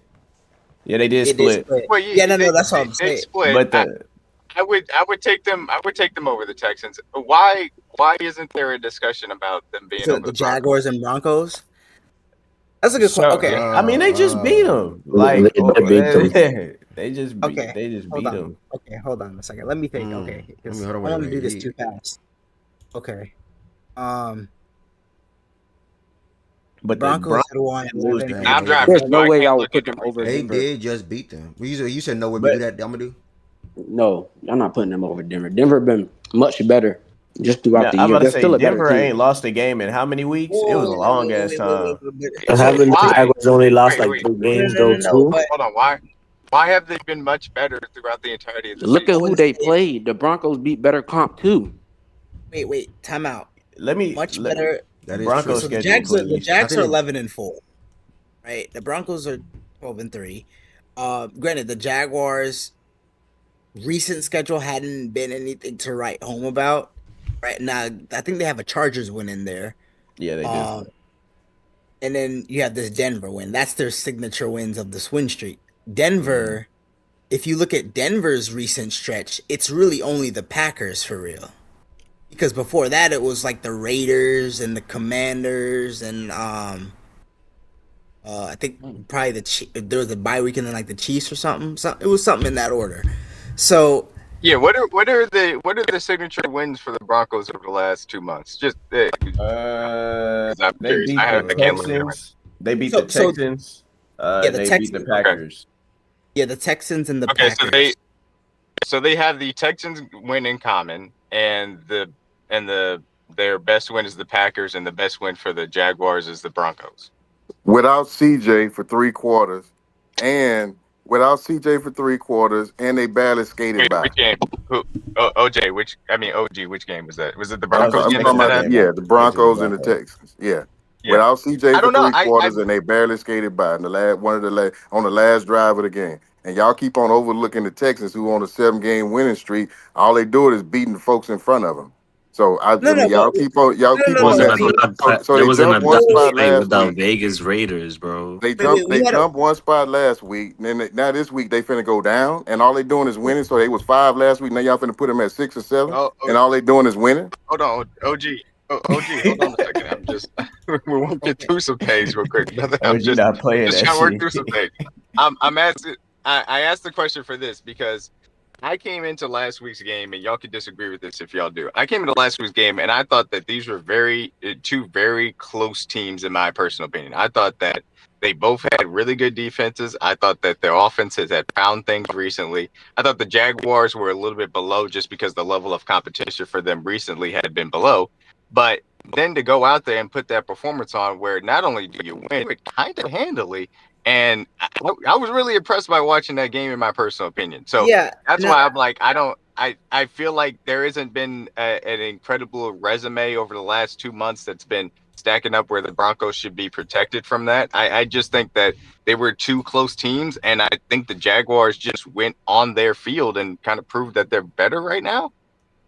Yeah, and last I, time we played the Jaguars, we yeah, kicked their ass too. yeah. I was finna say, brother, the That's true. That's Jaguars are true. a part of this streak that the Texans went on. So I so don't think we it's can let them yeah, jump on. yeah. Yeah. No, So I'm the not head mad at to that. I so understand that. the because the funny thing is the head to head, especially for the recent stretch, kind of goes out the window because the Broncos beat the Texans beat the Jaguars, and the Jaguars just beat the Broncos. So it's like you kind of have to play round robin with that. So And and the whole if you gonna don't try to get the Texans ahead for if you try to start talking about their schedule, because I just heard y'all say what the Broncos, who they done no no played. I no just no heard no y'all for roll sure off the no for Raiders and the sure Commanders and a bunch of shit like that. yeah, Now, yeah, so yeah. keep No it for sure, and consistent y'all now. beat y'all beat Buffalo in there. See. So my only thing is the thing with the without CJ thing is y'all win streak. Half of it is without CJ. Exactly. Yeah, I don't like the without CJ thing. So it's like y'all beat Buffalo without CJ.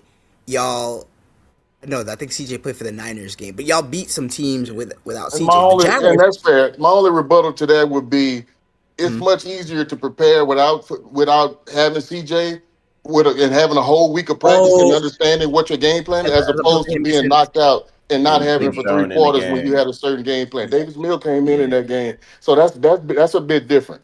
We didn't have Yeah, time no, to that's prepare fair. for that shit without That's in fair. that particular game without CJ.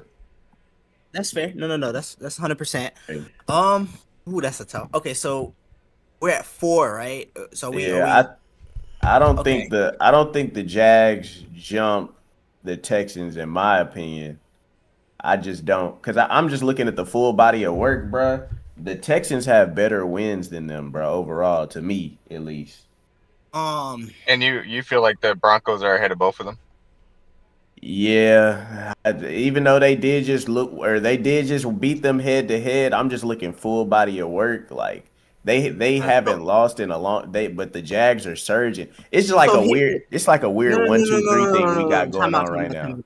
Time out. Because here's my thing. My only thing with the Texans is I don't know how much I loved that game yesterday or not yesterday, Sunday against the Raiders. I Cause know, right, because yeah. there is a performance element into it to where now, Hmm. granted, they got the win. That especially the offense looked they didn't score a touchdown, I don't think, until the fourth quarter. So the Jags obviously not only did they, it's not like they scraped by Denver either, right?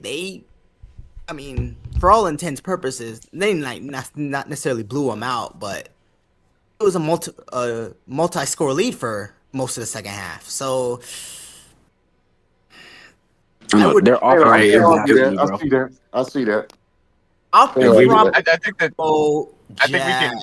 Jaguars at 4. And I think If it's so close, you might have to start breaking it down to just overall record at some point, right? You can talk about body of work, who they yeah, beat, Hey, how they hey, beat them, and hey. all that. Yeah, the But ultimately, the record Broncos might have the have to be advantage the there. decision maker. Yeah, the Broncos have the advantage. I think that, and Ev might just want to put it up to a vote. But if I was voting here, I would vote for the Jags, even though I understand the point about them versus the Texans. I just think out of these three teams right now, I would be picking the Jags personally. Nah, they just beat they got the best win out of the two teams. So or three Broncos literally teams. So have I guess everything but head to head on for both Nah, teams. yeah, I All think three I teams. think Broncos is The, good at 4, right? well, If I'm not mistaken. yeah, yeah, the yeah. Jaguars, the Jaguars by definition have a stronger strength of schedule. That is a fact. I was about to say, yeah, I, because the Jaguars beat the Niners. They did pick up some good wins early on. The The Niners, Jags the beat the Niners Chargers. too. You said what? I said the Jags beat the Niners too.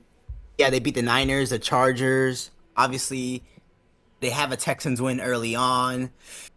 Wait, Oof. D-Mac, are you saying they Just got the better wins I just recently or all year? they. Well, that's what you're saying. You're saying the body of work for the Broncos. I'm just saying by strength of schedule, their strength of schedule is 511. Their strength of victory is 467, and the Denver Broncos is 350. So they also have the strength of schedule from that aspect. Yeah, Okay.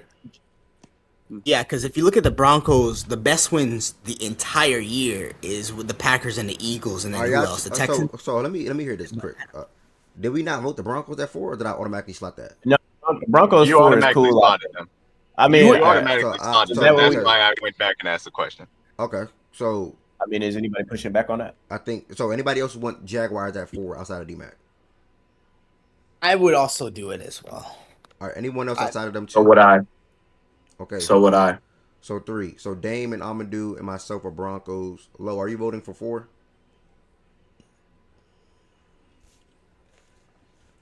This man Low beat here one pick and go on the next. It's like what the fuck. We are sitting at 3-3. OG, I don't know if you're participating or not. I usually don't do the voting. I know I ain't gonna be here for the whole list, but I just want to state the case for the Texans, so I'll let y'all kind of settle that. Uh, Miss Gina, welcome. The perfect right on time. Miss Gina, who would you put at 4? Hey, good morning, y'all. See what we got so far. So we got Seahawks at 1, Rams at 2, Patriots at 3. All right, so okay, so the Broncos. It's between the Broncos and the Jags that we've been voting on so far. Oh, the Broncos and the Jags. Okay, yeah, those two make sense. Um, well, I'm gonna have to go Broncos because yeah, they lost the game, but they still up there. So and they were in front of the Jags before. So yeah, I'm gonna have to go Broncos here. All right, Jordan Woods, welcome. Who would you go, Broncos or Jags, or if anybody else, you can say it. Jordan Woods. Jordan Woods. All right, so uh, unless he says something else, we will change. I know you three got the Jaguars still. Amadou and Dane, who would y'all go at 5? Uh,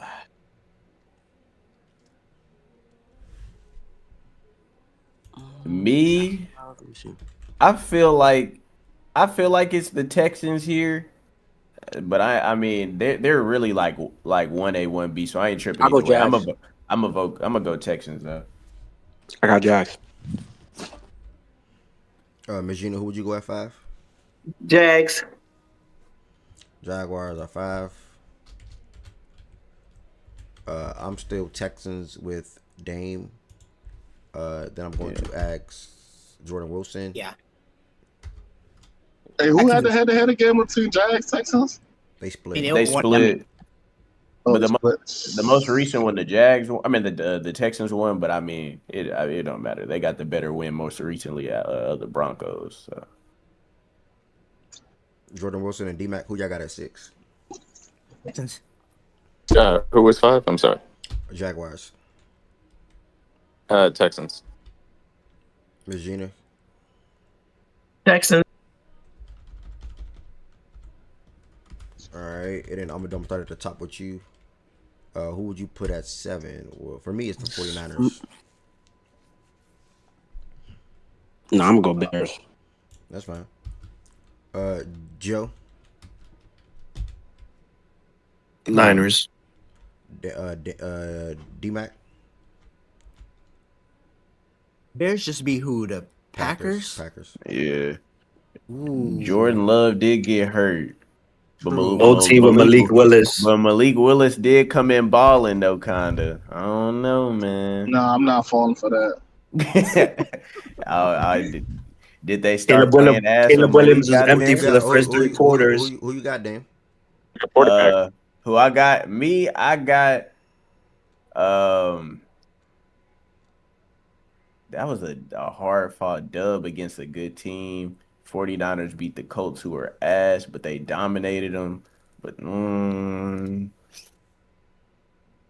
then D-Mac, who you got? I don't think the performance was enough for the Bears to jump them, so I'll keep 49ers here. D-Mac. That nigga in the chat talk a lot. Jesus Christ. I'll leave the 49ers here. They play next week. We'll find out then. Jordan Wilson. Yeah, the Niners and the Bears do play. I like the Niners here. Bro, that's so funny. Every time we get into a situation like that, they always end up playing regardless. Like, it's Hey. always like a crazy, I love it. It's always a crazy when it works out like that. I swear. I love it. Yeah, 8 is the Bears. Ms. Gina, I'm going to ask you for 9. Who would you put at 9, Ms. Gina? Yeah, just so you know, my vote was for the Bears there instead of the 49ers. 49ers would have been. I just want to get it off my chest. Oh, you appreciate it. I'm sorry. Yeah, the only thing No, I'd like to no. I'm just being funny, bro.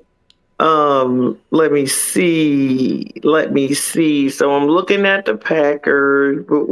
I don't know what's up with Love. Looking at the Bills. Looking at the Chargers. Who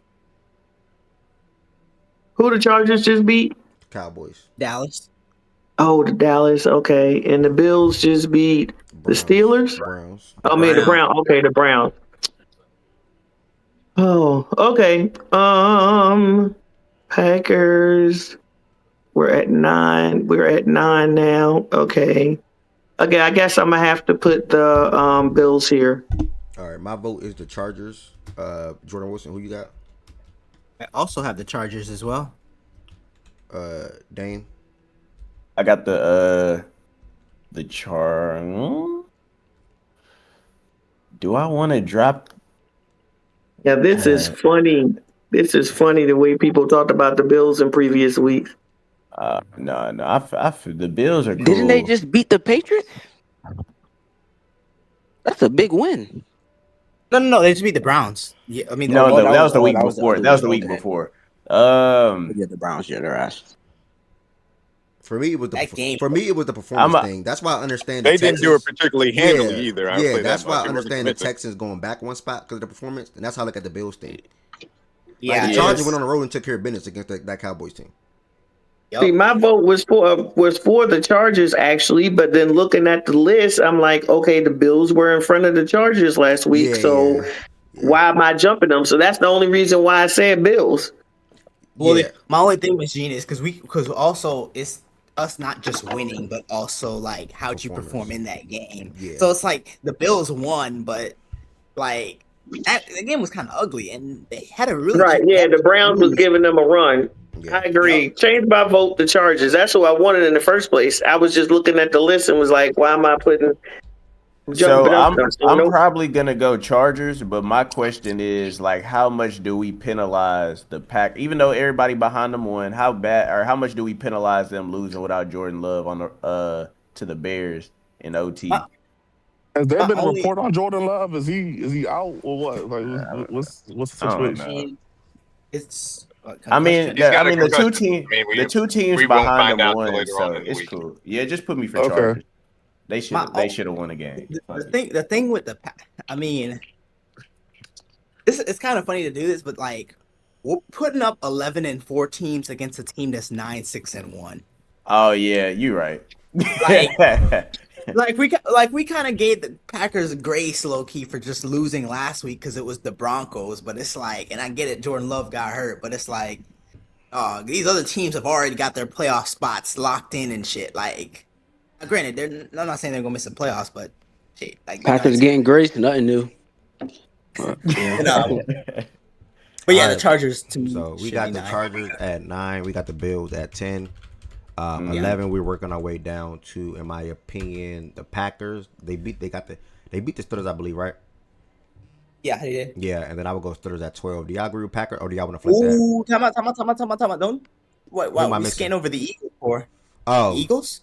Who won that head to head? They just played recently, right? The Eagles. I'm missing the Eagles. So wait, before I proceed, 9 and 10 is good, right? Yeah, Yeah, Yeah, we cool with exactly. that. Okay. Yeah, Who we did the cool Eagles with just that. beat again? I mean, they be the Commanders. They beat Commanders, the bum ass And they're 10. Commanders. They're 10 and I 5. don't. Oh, I thought it was the Raiders they just beat. Oh, I think my bad. No, I it was think I the was week going. I before. think I was That was going the too week fast. before. They had bad Oh, they okay, my beat the bad. Raiders Yeah, I the was week going too fast. before. Nah, that's on me.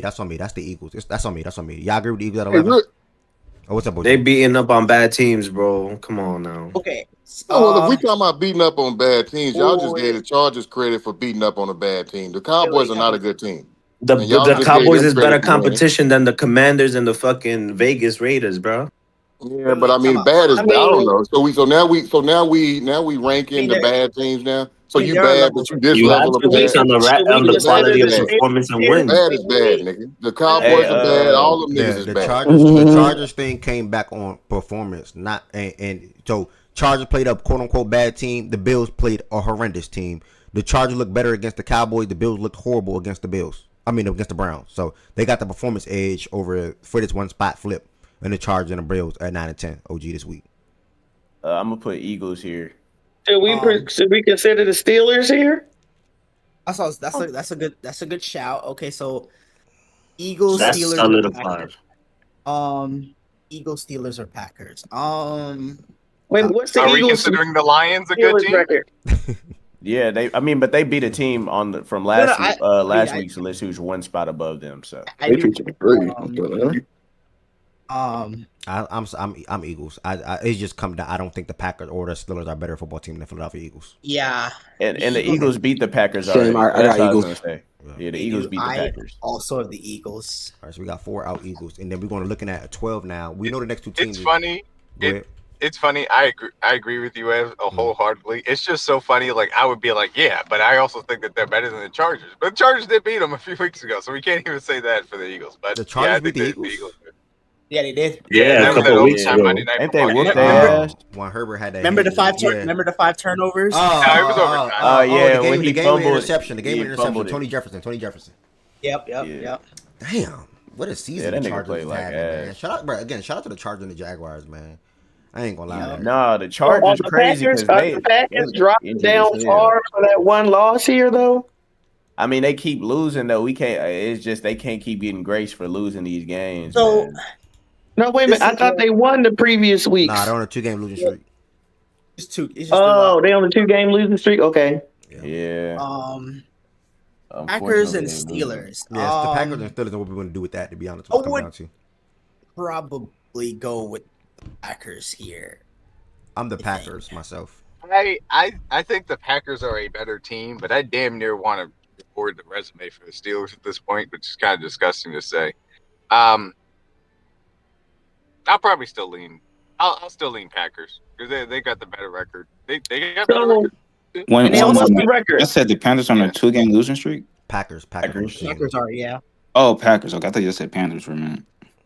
Are they finna creep back in to the list? Oh, right. Well, of course they are, because the Ravens coming off. Yeah, I'm about to say they finna get back. Should have never been on there in the first place. So, Ev was so excited when they got on the list last personally. week, bro. Hey, This that's nigga cool. Ev was dancing when they got on We the made our list last last little week. run last week, man. We done now. We over with. That's cool. Yeah. Yeah, so- sniffing the power rankings again till next year. what's the Panthers' record compared to the Steelers? 8-7, I 9 don't and think 6. 8-7 to 9 and 6. Yeah. So Oh, the Steelers 9-6 and the Panthers 8-7. Yes. Packers Damn. are And then what's the Eagles' record? What's the Eagles' record? 10-5. 10-5. Oh, 10-5. Okay. and the Packers Nice. are 9-5-1. So the Packers have a worse record than the Eagles, but a better record than the Steelers. I actually like the Packers here. Actually, So I like yeah, the all Packers. right. I like the Packers. Yeah, What the I'm hell? cool. I'm cool with the Packers as well here. Yeah, I'm okay with the Packers here All right, then. that's so far. We're going to go Packers then. Pittsburgh moved up And a spot. Steelers. Shout out to the Steelers. And then 14, I like the Panthers. Anyone got a different team? I do too. I do too. Panthers yeah. over the Lions. The Lions The are. Lions some shit, the- bro. I mean, Yeah. I know I'm just, but I'm saying, No, not some I know, shit for real, but I know I understand they keep losing games, but all I'm saying is, at the end of the day, do you think the Panthers are better than the Lions? Okay, look. Here's to me. the Lions just too banged up, man. I'm just not putting a team whose playoff chances are pretty much dead at this point. Like, Do that? Does that have to do with the rankings though? For him, it could. No, I'm not saying Like- that. I'm just saying, like, does that make them better than somebody else just because they have playoff hope? But it's the facts In of the a facts. shitty Are the divi- Lions clear cut better than the Panthers this year? Like right both now, eight- going into week they're both 16, can you 8-7. say they're clear cut better than them? I mean, they're both 8-7. So like, I mean, No, I get what you're saying, but I'm saying if you look at them, they are banged up. But like, if you Bro, look I at the think they're- 7 losses for the Lions, To I'm to like, butt in, Okay, you but- didn't do this with any other teams. Don't do this with us. We ass, bro. Yeah, Don't do that roster, all that I- bullshit. yeah. Because there's a lot of teams with better teams on this list that I got up on this list. So don't do that. And granted, the So Lions stay consistent. but- Stay consistent. and similar to the wait, Ravens. and who? similar Like to the who Ravens. though? Hey, bro.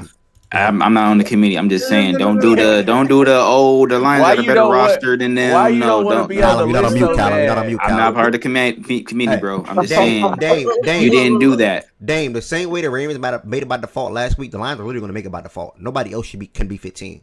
Literally, nobody else. That's No, I feel you, bro. Nah, I was look, just nobody asking a else has question. a shout for But 15. like, Okay, but like I'm gonna be- literally, the Panthers only have playoff No, hopes because their I ain't division saying the is so Vikings over the shitty. Lions game or the Like or- literally, the Panthers have time playoff out, hopes time out, because time the out, time South is fucking ass. That's not the Panthers' fault, bro. What, No, so what does that I'm mean? not saying. I'm not saying that it is and their you can't fault. and you can't say that because coming to the season you didn't expect them to be where they are now. No. Hold on I'm a not second. saying that. But what I'm saying is you're trying to compare like playoff positioning to a team that's like in a division with And two I other think members. I think he can do that because nobody expected the Lions and you nor Lions fans expect them to be 8-7 at this point in the season. No, you damn right. You You know damn what I'm saying? right. So it's Go like, ahead and how go. are you mad at the Panthers for having? Not to big up the Panthers, but just saying, oh, they only have playoff hopes because the NFC South is ass, while ignoring that they beat the Rams, the Packers, the Cowboys. I'm forgetting another team. Like they beat really fucking good teams that y'all are high on. So don't They, just say they that lost to little ass ass shit. teams too, That's man. facts. That's facts. They- Ari. Okay, It's but they football. beat them, It's which your football. team I hasn't. And The other teams Ravens lost to the haven't. Lions. It's football. I think No, I think the Panthers should That's be. real. I think the Panthers Okay, should but be. the Ravens lost to the Lions. Ooh, Here's the No, Panthers that's the beat game. That was a three joke. good That was a teams. joke. That was a joke today. Okay. Hold on. I Like, we really lost hear to the though. Chiefs, bro. It wasn't getting me off my point though. Wait a second. They I think beat that- Oh no, I hear your really point. I good hear your teams. point. I hear your point. My Real quick. only I I agree. think that I hold on, listen real quick. I will understand the point of bringing up the playoff chances, and I understand it. In my opinion, I've always said the standings are not the power rankings. If you want the standings, go look at the standings. So to me, it doesn't matter that much. But I will say I do think the Panthers do deserve to be over the Lions right now.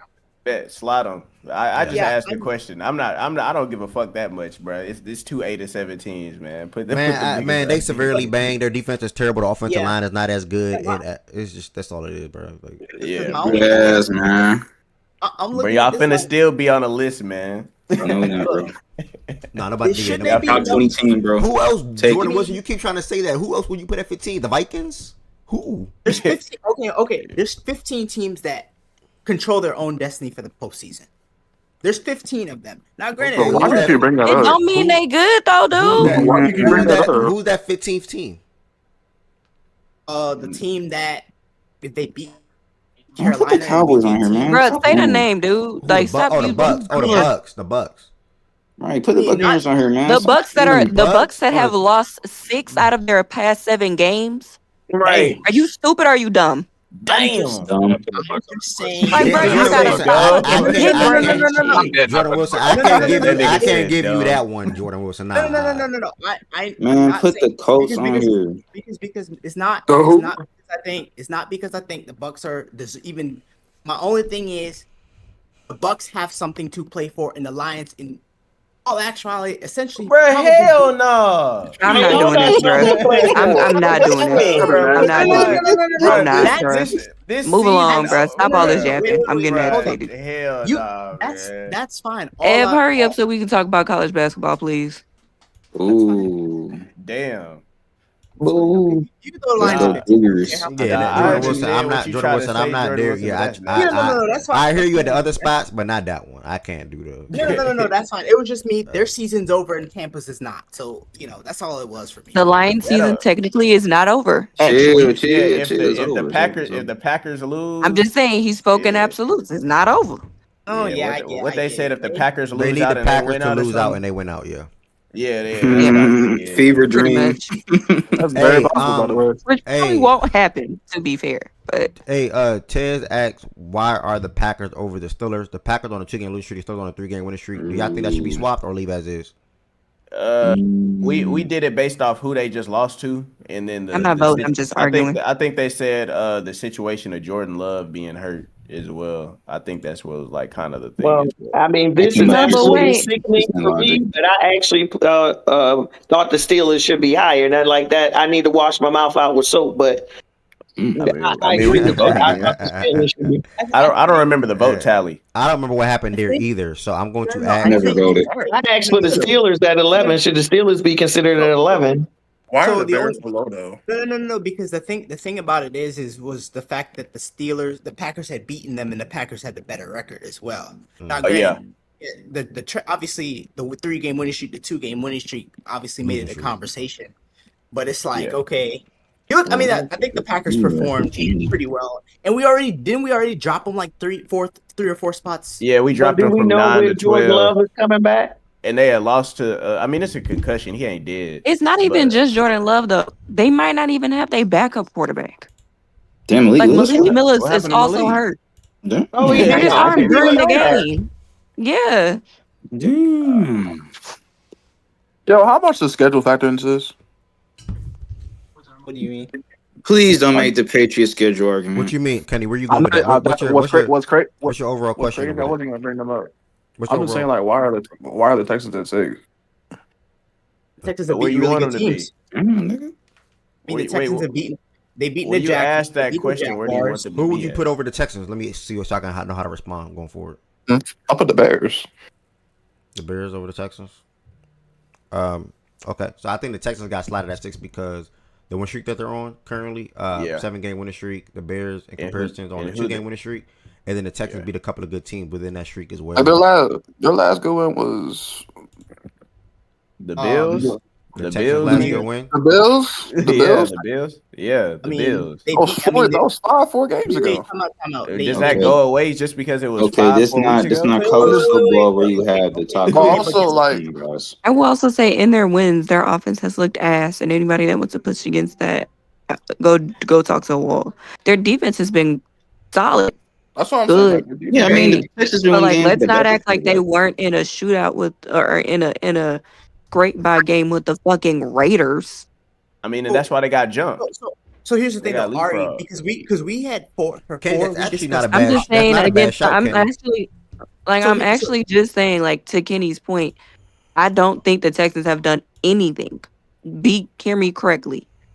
I don't think they've done anything to be over the Bears. I mean, they besides got. I don't give win, a fuck. just 5-game win. winning this is a streak, bias. 2-game This losing is a Bruh, streak, bias whatever. Besides I win, don't that's care. all all I'm I'm saying. you can't Wait, I you watch can't even football use with the my winning eyes. argument. You can't even use the winning argument because the Bears have won too, nigga. Like, Bro, but winning niggas won 7 games in in a a row. row.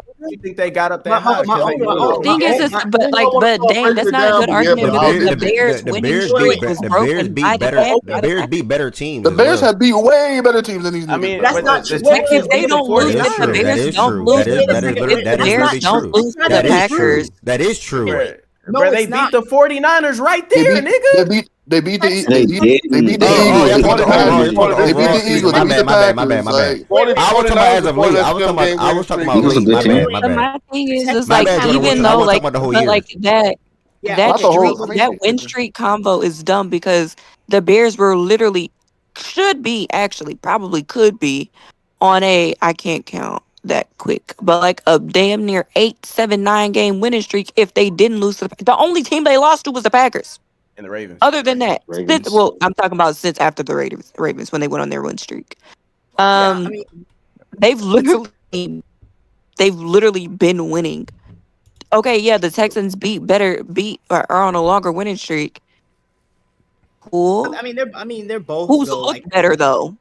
I Man, don't know. Texans won with a backup Come on, QB. come on, come on, man. come on. Come on. I can argue. I think the Exactly, and Texans they are better, started though. QBs playing, and he look ass. Yeah, okay, and they winning. They winning though.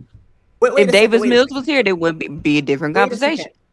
I don't know Hey, that man, the Bears have WW. looked better though, because if you tell me that Jordan Love goes out and you need to recover an onside kick to win, which by the way, that's not even there. Bro, I at don't least care three or- about nothing No, you talking about. I'm being honest. You why are talking you about what happened in a contact. football game. No. But what I'm saying, Okay, they recovered an onside kick, Hey, man, something he that you have provided to do in a context, football man. Keep game. cooking. Okay. Why are you going bad for man with the Raiders? Okay, but Going wait a home. second. The Texans are 10-2 in their last game. I don't even have to go to 7. Mm. I can go to the fact that they Bro, started. I don't give a shit if they were 12-0. This nigga They just have end the show. looked bad.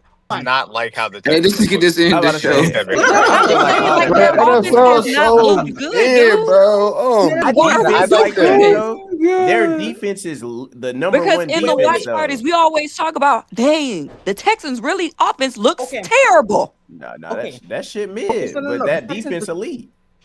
No. Wait. Come out. The funny thing about the Texans is right because we So had a y'all keep discussion for talking about 4. performance, Wait, but wait. Caleb Williams be having bad games. I don't say nothing. Wait a second. You're Wait, mid. wait, That's wait, it. come on, They man. just haven't looked Give it a as fuck. mid as the Texans Wait. I'm offense. out. Oh, Hold Ben on. Johnson tax. Got it. Because y'all weren't in here, right? Because for 4, we were discussing the wars. Those 3 teams, right? It was a fairly lengthy discussion between those 3 teams, and the reason the Texans ended up even dropping a spot from where they were last week was because we penalized them for performance. We're not ignoring the performance aspect of it. We just, to me at least, don't think the Bears performed well enough in that Packers game to jump them. I don't. That's a terrible thing to say. And you think they performed in okay. You know what? I said said what I said. Damn, niggas Stick can't go into hell it, with bro. the Raiders. I'm cool, dude. No, You got it. Like other teams have hell games. Damn, like y'all not. No. Because No, you got it. I don't know. We don't need to talk no more. it's a discussion. So the Bears, like, I'm are cool. we No, gonna tax there's Philly for nothing having a more hell to game with the discuss. I'm not Commanders? having a Like, circular Do conversation. you guys, Darius, as far as the Bears? Hold and on, Texans D-Man. So y'all not gonna Go penalize ahead. the Bills for having a hell game with the Browns? Like They did get penalized. I'm not We voting did right. penalize. I doing that, came up here like, to argue. We did. my nigga, like it's a lot of teams you didn't do that for. Okay, how about this? Did I they could get do the that Jaguars? I could do it for a few of the teams. I go They You wanna protect go for your CJ, bro. team? I hear that. But I mean, the list, like, I'm at the point where Like the list we is for sure whatever. could talk about the Alright. Eagles. They had a hell game with the Commanders. All right, nigga, hell yeah. But you're right. Are You're niggas gonna do right. that? Like, We could do that for a lot of teams, but like, All right, then. why we're just bypassing it for that title? I mean, whatever, bro. It is what it is. Okay, so if everybody has had hell So games, Jordan Wilson, I'm gonna ask you a simple question. Who do you think is better, Texans or the Bears? Texans. Who do you think is better? Okay, yeah. end of the Bears. conversation. I don't know where we're arguing. Who you We're say? arguing stupid shit. Texans. He said the Texans. That's Nah, fine. it's crazy. If you look at the Raiders schedule, though, they been giving everybody too close many people up games. here, bro. Hold on 1 second. A couple of new folks just joined the stage. Swiper and Jada, either or can go first. After looking at this top 15, do y'all like the list? Anything y'all would change? If so, let me know. I just, the Rams are interesting. They're probably the most protected team on the board. When they lose, they don't really, nothing changes for them. I'm cool with it. Whatever they're 11-4 now, and I know they lost by in overtime or whatever at home, or on the road, so they didn't move. But that's interesting. They definitely should have dropped. I think that's just the way it works. The Patriots, that win over. Yeah, I mean, the win over the Ravens, I guess, cool. Yeah, shout out to Huntley. The Broncos got penalized, obviously. The Broncos always get penalized for their bad performances or losses more than the Rams do. I mean, that's just kind of the way it works. Like, literally, it doesn't matter. Always does. Jaguars, great performance. I think they absolutely deserve to be 5. Texans, I'm cool. 49ers, I'm cool. Chargers are an interesting one, y'all. They probably are better than the Bears in some ways. But I think it's just they're so injured and they don't have a lot of like. Even though their weapons are back now, like I think they just have a perception issue. But the Bears Chargers is fine. The Bills are hilarious to me personally. I watched Josh Allen have the worst game of the season besides the Texas game yesterday. They look horrible. He was bad for 3 quarters. You want to talk about getting penalized for a win? I mean, they for me they would have dropped, but I get it. It's Josh Allen, whatever. Eagles at 11. That's fine. At this point, the Steelers probably need to jump the Packers just because of all the stuff happening around the Packers right now. But they might not even have Malik Willis going forward in this next week. And the Steelers, they somehow keep winning, even though I don't think they should have won that game versus the Lions. It is what it is. Panthers at 14. That's interesting for sure. But they definitely have to be there. And then the Lions. I think the Lions are still better than the Panthers, but the Panthers, the problem is they're leading their division and they're Bro, that's probably going to make the exactly what I playoffs. said, bro. That's exactly what I said. That shit crazy. Yo, Swipe, Yeah. I got a question for you, brother. I know you said that you didn't like. No. Did you hold on? Just let Jada speak, and after Jada speak, then you can Oh, ask I didn't know Swiper. Jada. Yeah. I didn't know Jada here. My Jada, fault. My fault. you see what? Yeah. The rest I ain't really complaining. I'll probably just swap Jaguars. I think Jaguars should be swapped with the Pats, but I think Jaguars beat a tougher team and their resume is a little better. But I mean, I'm not gonna. It's You not a said big Jaguars deal. should be swapped with the Pats. Yeah, I think so. Mm. Okay. I mean, Denver was ranked number 1 last week, and they beat the number 1 seed, like kind of dominated. So And you said they got a That's better How about the resume. Patriots? Okay, fierce. All right. What's up, Bear? And then Dame, go ahead. I see what Jada's saying with the Jaguars and the Pats. I have the Jaguars over the Broncos just because of the head-to-head, the performance. They went into Denver and won just because, that was a great game for them. So that's the only change I would really make. The Dame, Broncos and the Jaguars. Swiper, Dame got a question for you. I'm gonna squeeze one in real quick. That was a conversation. It did get close to Jaguars and Broncos at 4-5. Would you entertain someone that wants to put Jaguars over y'all after beating y'all, or how, would you just feel like Broncos should be over the Jags no matter what? No, because head to head, as soon as they beat the Eagles, I remember this conversation exactly. As soon as they beat the Eagles, that conversation got entertained just about 3 feet on 100-yard football field. It didn't go anywhere because head to head has mattered, and it doesn't matter because if that's the case, why the freak are the Bills sitting at 10? Because we could do the same thing constantly. So I think for me, if head to head actually mattered, we would have had this list would have been done right long time ago. And if head to head mattered, then the Texans being at 6, well, they should have lost to the Raiders. The offense scored 16 points versus the Raiders at home. And this is everybody's scariest team in the AFC. And the only reason that they lost that game because Geno Smith is a bottom 2 quarterback in the NFL. Like literally, they had multiple chances to win that game, including the defense. This is Oh, who won disingenuous as though? hell, bro. Who won? I'm finishing. They did This win. is extremely They did win. disingenuous. But then what happens is that Swiper just made the I've been argument that the here. Broncos get punished for their bad decisions, and then he's coming back and The saying that bad the wins, Raiders and are then he wants to do technically the. the They do. I No, don't they understand have. this. They This have. is a terrible argument. Oh, This okay. is an awful argument. They've been No. punished for bad wins The flaw all when you use year. head to head, the flaw when you use head to head is you get into this round robin thing. The Texans beat the Jaguars actually probably about a month and a half ago now. Yes, they split the season series. With Davis They Mills. split, no, they split the season series, right? But obviously the Jaguars win was in what, like week 2, week 3, or whatever. Mm-hmm. So it's like, and the Rams and the Seahawks, they split, right? So they split. Yeah, they split. Right. So it's like, okay, a lot of these teams, I promise you, there's somebody on the list below you that's probably beating you at some point. But the Jags and the Broncos, those other teams I get, they split the season series. Most of them are in the same division. But I will say, one, I don't think it would have been insane for the Jags to be over them, even if it would end up being just for this week, because they literally just played, and there is no split. The series this year goes to Jacksonville. Jacksonville won. Jacksonville went into Denver and beat Denver. Soundly, actually. Beat one of the better defense. I'm high on Denver.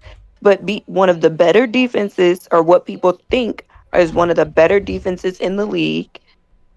I mean, I don't think it's Yeah. asinine to use a head to head in that scenario. Obviously, when you get into division opponents, it gets a little tricky because they play twice.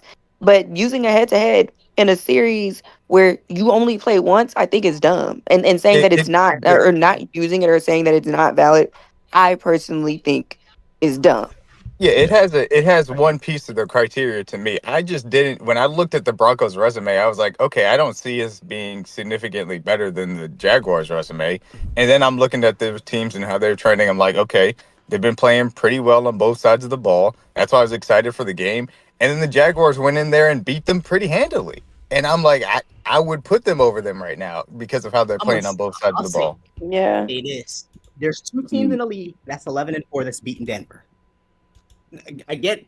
I would have because I also by the way I also vote for the Jaguars. I'm just saying because the head to head now, like you said, division opponents, it does get tricky. But take for example, the Chargers and Denver only played once, right? I'm just as an example. It's like the head to head thing just kind of gets weird because it's like all of these teams. It's like you beating somebody at some point, if that makes sense. Like it's like the Bills just beat the Patriots a couple weeks ago, and it's like we didn't even entertain putting Buffalo and New England even in the same talks, for example, right? Like, For what it's worth, I also think it's The because Chargers they don't weren't have a as strong, the close. Chargers don't have a stronger strength of schedule as the Jaguars. I think that that is worth mentioning as well. And they just yeah, haven't been playing as well recently. However, they have been winning, and that they deserve credit for that. I'm not trying to take it away from them, but they just haven't looked as good on both sides of the ball as the Jaguars. you said the Who's the Bills and the worst Patriots. team that the Broncos have lost to? I'm genuinely Uh, asking. Who's the worst team that that the Broncos have lost to? I mean, Probably the Jaguars. the I guess the No, Colts. I The wouldn't say the Colts, Well, I Jags. mean, when they The were Colts now, healthy, but not the Colts back then. No. yeah, I'm saying right? the Colts healthy were The probably better than this team. the Chargers, maybe. That was like week Yeah, The I healthy would, I Chargers. three. would That was put like the that was them at their That was week. healthiest. Yeah, that was week 3. Yeah, I would put the Yeah, no, I was Chargers. just I would put the Chargers last amongst the three teams they've lost to, but I would also say I'd Yeah. take the Jaguars over that healthy Colts team back then. That's just me. I Yeah. understand. I wouldn't, but we're gonna disagree on that. Yeah, So I like the Jaguars defense more now than I'd like the Colts defense then. yeah, so what I was gonna Fair. ask to Swiper, you said that you felt like the Broncos were more penalized or whatever. What would have been your 1 through 4 then, since you feel like they slid too far, dropping to 4? Well, at some point we got to get to the record with the Rams thing. I think the Rams are they're 11-4 now. I think the Patriots. Yeah, Obviously, where did you think the they're Rams 12 got and protected? By the way, Yeah, that's I why would that's they're what at I'm the trying to figure out. they're at the same level. They didn't. Matter of fact, just for context, I'm asking this exclusive the question, by the way. When they lost, their last loss was when D-Mac. they lost to the Panthers. They lost. We Yeah. dropped them from 1-3. So 1-3 for a Panthers loss, and then 1-4 for a Jaguars loss. Yeah, I mean, for sure. They were 11.5 favorites on the road and lost that game, I think. And then obviously the Broncos were favorites at home on 11-game win streak from 12-game home run sinking loss. But yeah, I mean, they lost. I definitely. And one of those games was a lot closer than the other one. Yeah, I mean, but obviously we watched the game too. There's also nuances to what happened or whatever. But I do think personally that one game was closer than the other one. I probably would have had the Broncos at 3 here. I mean, the Patriots, I guess moving up or whatever because they beat the Tyler Huntley and the Ravens. I mean, for sure. I mean, I definitely understand that. It's not bad, like it's not terrible, but I do. The Rams interesting that they lost, like objectively lost and stayed. But I think this is probably similar to Week 5 or whenever it was or 6 when the Colts, Rams, and somebody else lost and the Broncos jumped from 4-1 because everybody else lost and they won, even though it was barely like around them or whatever. So, I mean, it's not like a big deal, but I do think the Rams at some point are going to have to like actually be as good as they're supposed to be on paper. Because I think we hold them as like this. For many people, I think they think they're the best team in the NFL, and even though they're like, I don't think their performances are indicating that they are. But their offense is so good. Stafford and Puka Nacua are having such a great year that I think people are kind of just willing to hold on to that. But they were up 14 points in that game and they lost. And they're just stuck at 2. We won't get an answer on them because they have 2 bad teams to finish of the year. I'm interested. Do you have a team that is definitively the best in the No. National Football League? Definitively. Well, I told you. I think I've said this to you multiple times. I think all things on the paper, like especially like home field advantage. I personally think Denver like has just the best both sides of the ball argument right now. I mean, I know everybody's talking about their defense. Their offense has been top 6 for the last half of the year almost, and then the Broncos defense has actually been pretty trash. Respectfully, it's probably not going to stay that way. I'm saying I think this is probably a good reminder for them that they just need to go out and like actually lock up again. But I think their biggest, and I think this you'll find this fair, D-Mac.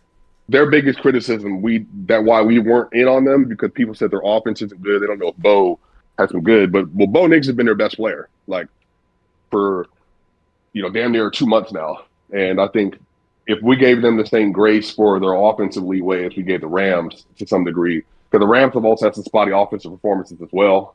But then their defense has also been worse, against some good teams. So it's just, I think it's up in the air between the both of them. Go ahead. I was gonna say, I think the Rams' offense has been fine. It's their defense is kind of beginning to. Yeah, they've been getting got. I think that it's tough to pinpoint to say, hey, this is the best team in the National Football League right now. Sure, agree. Do you think there's 3 teams there? I don't know. I don't know. I have to sit down and think about it.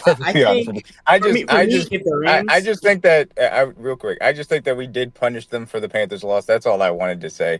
I think we punished them for that appropriately, and I understand that this past week it's just tough when you got 2 top 3 teams going at it. Game goes to overtime. Yeah, you blew the lead. And then I don't know how much I'm really willing to punish you for that when it's on the road. That's all. Did we penalize the Patriots for blowing a 21-point lead at home? We did.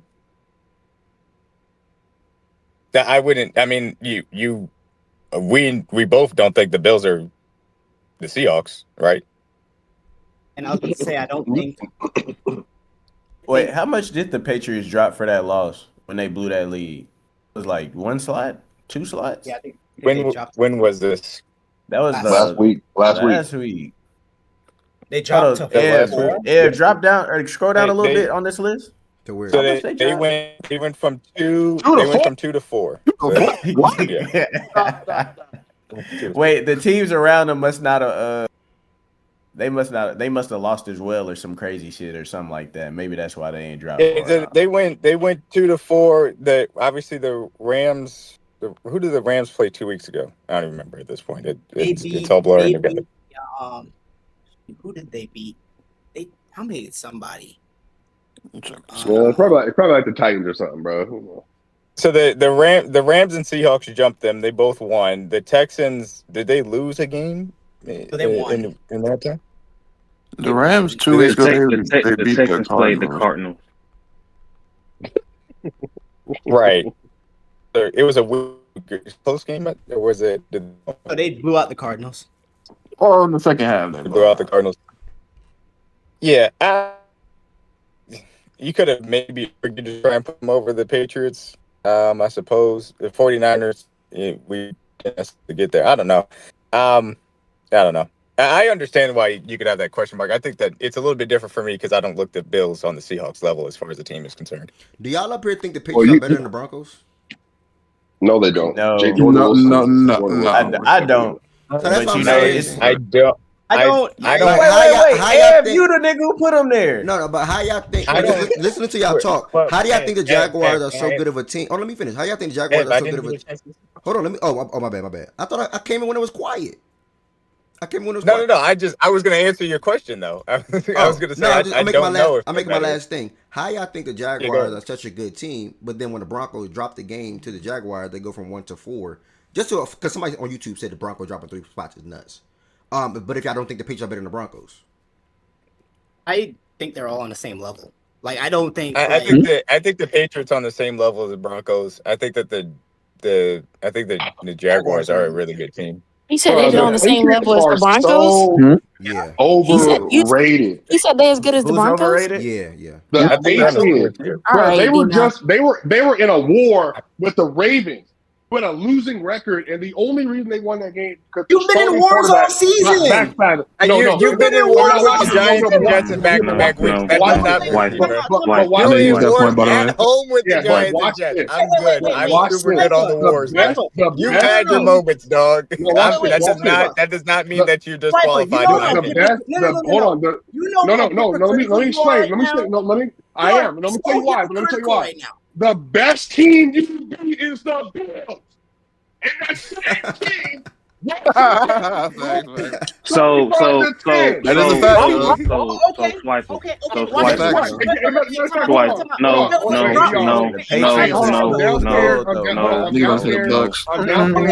I need to lower my voice. No, hold on. Let me finish. Let me finish. And then here's the issue. Here's the issue. By the way, you know who else beat the Bills this year? The Dolphins. You know who else almost beat the Bills this year? The Browns. Okay, Swiper.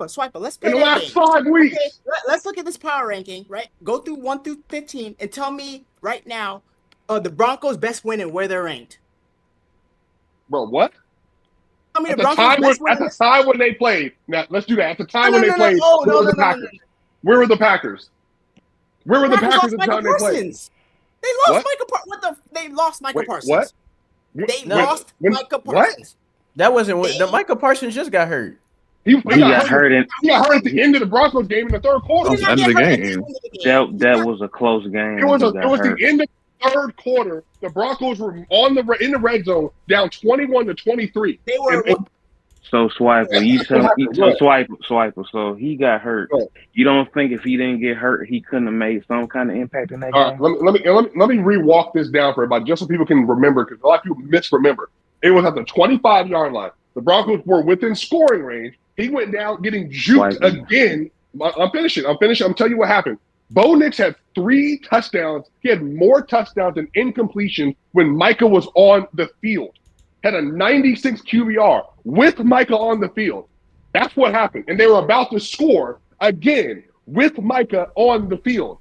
That's literally what happened. And then Christian Watson had 29 yards in the game when he went down with the chest injury. That's literally the context of what happened. So Jordan's saying that they lost Micah Parsons. Micah Parsons had 0 sacks, had 0 pressure in the first 3 quarters of the game. But here's the thing. You can't wait. You can't do this thing and tell me who all beat the Bills when I can just tell you that the Browns beat the Packers. The Cowboys tied with them.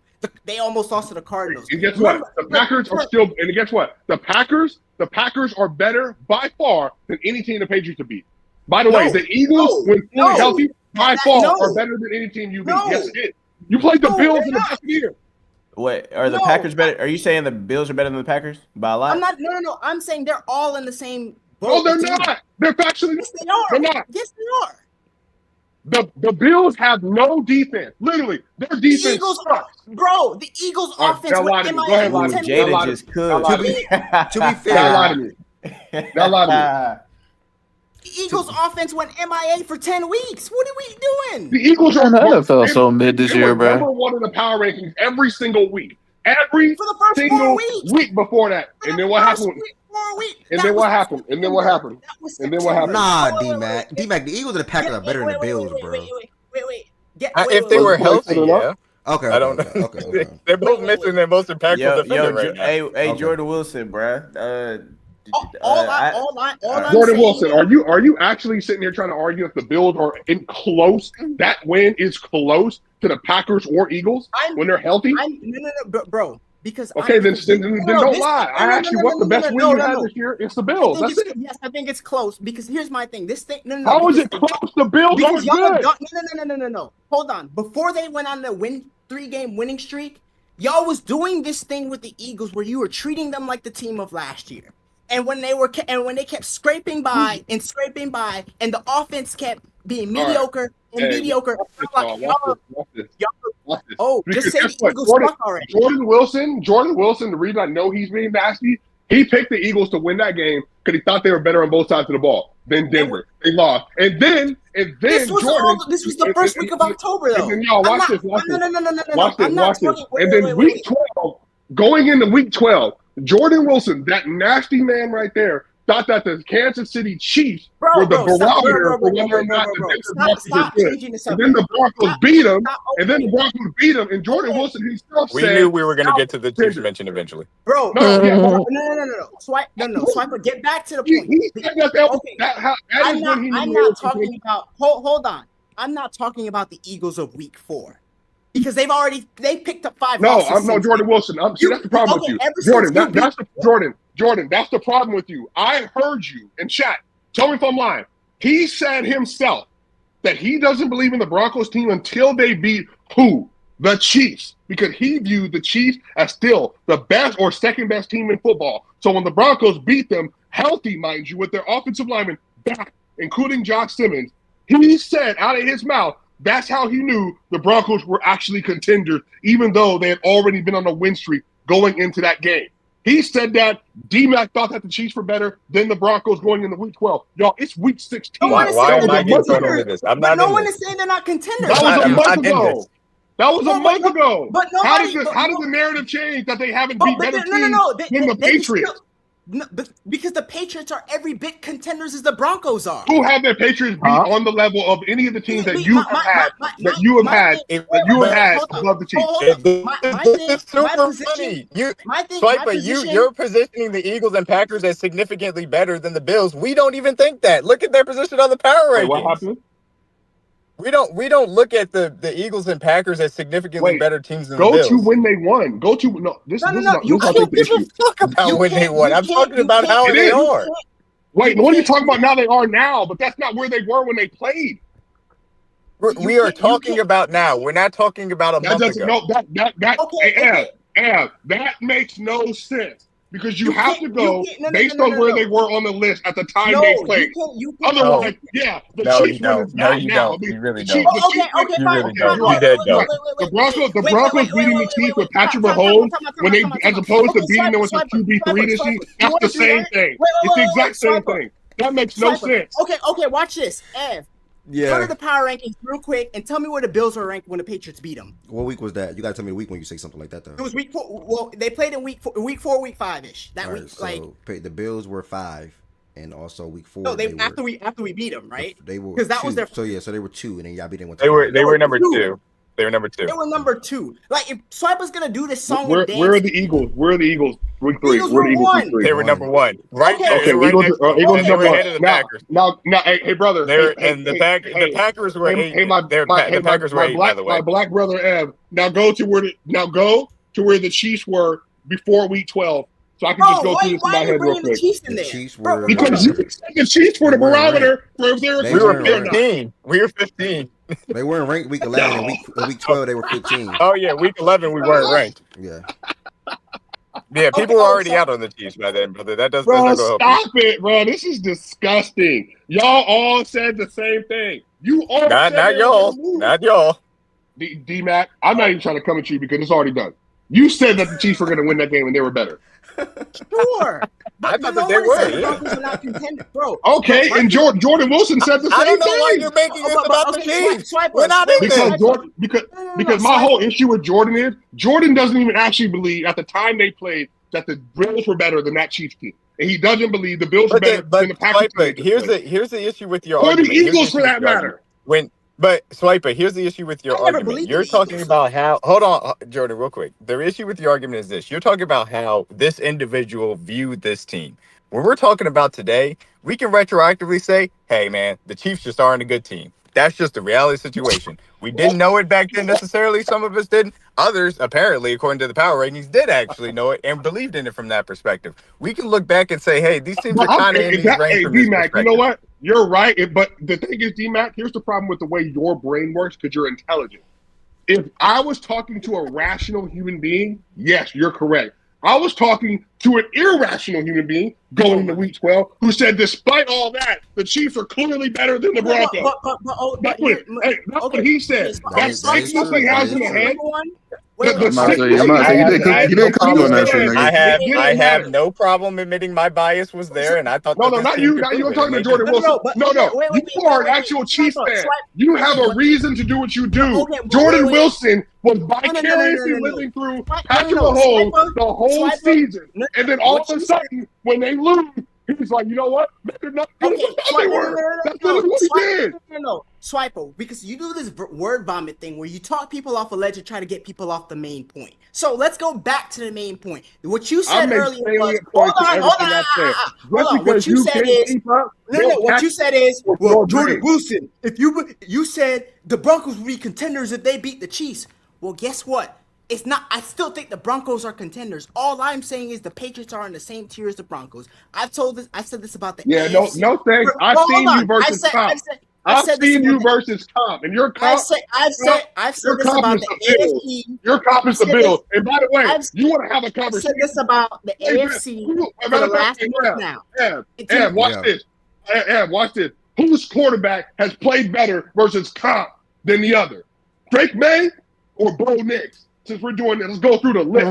The only reason you won that game was because Travion Henderson. That's the only reason you were in the game versus the Bill. He sucked in that game. Was horrible in that game. Mid in that game. Whereas the problem is, they said the thing holding back Denver. Watch this, Al. I listened to them all year. They said the thing that's carrying Denver is the defense. Where the defense been for the last 6 weeks? Trash. But the thing that's holding back Denver is the quarterback, and that quarterback's been top 10 the last 6 weeks. Versus the Packers, versus the Eagles, versus the Jaguars before they started dropping the ball everywhere. That's Jordan Wilson's problem. I listened to what he said. I listened to what he said. Wait a second. So I know we have to do this thing because of the way Jordan Wilson, your memory is the strongest mind. You can't talk from the same place. That's not what I'm doing. That's not what I'm doing. I'm going for week 1, 2, 3, 4, 5, 6, 7, 8, 9, 10, 11, 12, 13, 14, 16. And I know you're doing this thing where you're grading Bo Nix on a curve because he's been called trash and garbage and whatever. But if we're being honest, Bo Nix has had one great performance. If we're really being honest about it, he's had one great performance. Now he's been good in a lot of them. If we're talking, we're measuring just like Drake. Never mind. Yeah, Drake. Just like Drake. Just like Drake. Congratulations. No. Oh my goodness. Dumb shit. You was about to say some dumb shit. That's to say. So you're saying, wait, Ev, I just want to hear this.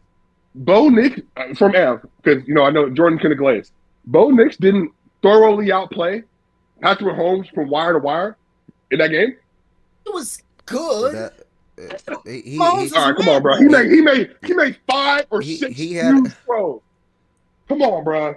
Again, you're grading this on a curve. He had better moments. I would not say he outplayed in the entire game. What do you mean a curve? I'm not talking. That's why I didn't ask you, Mac. That's why I didn't ask you, Mac.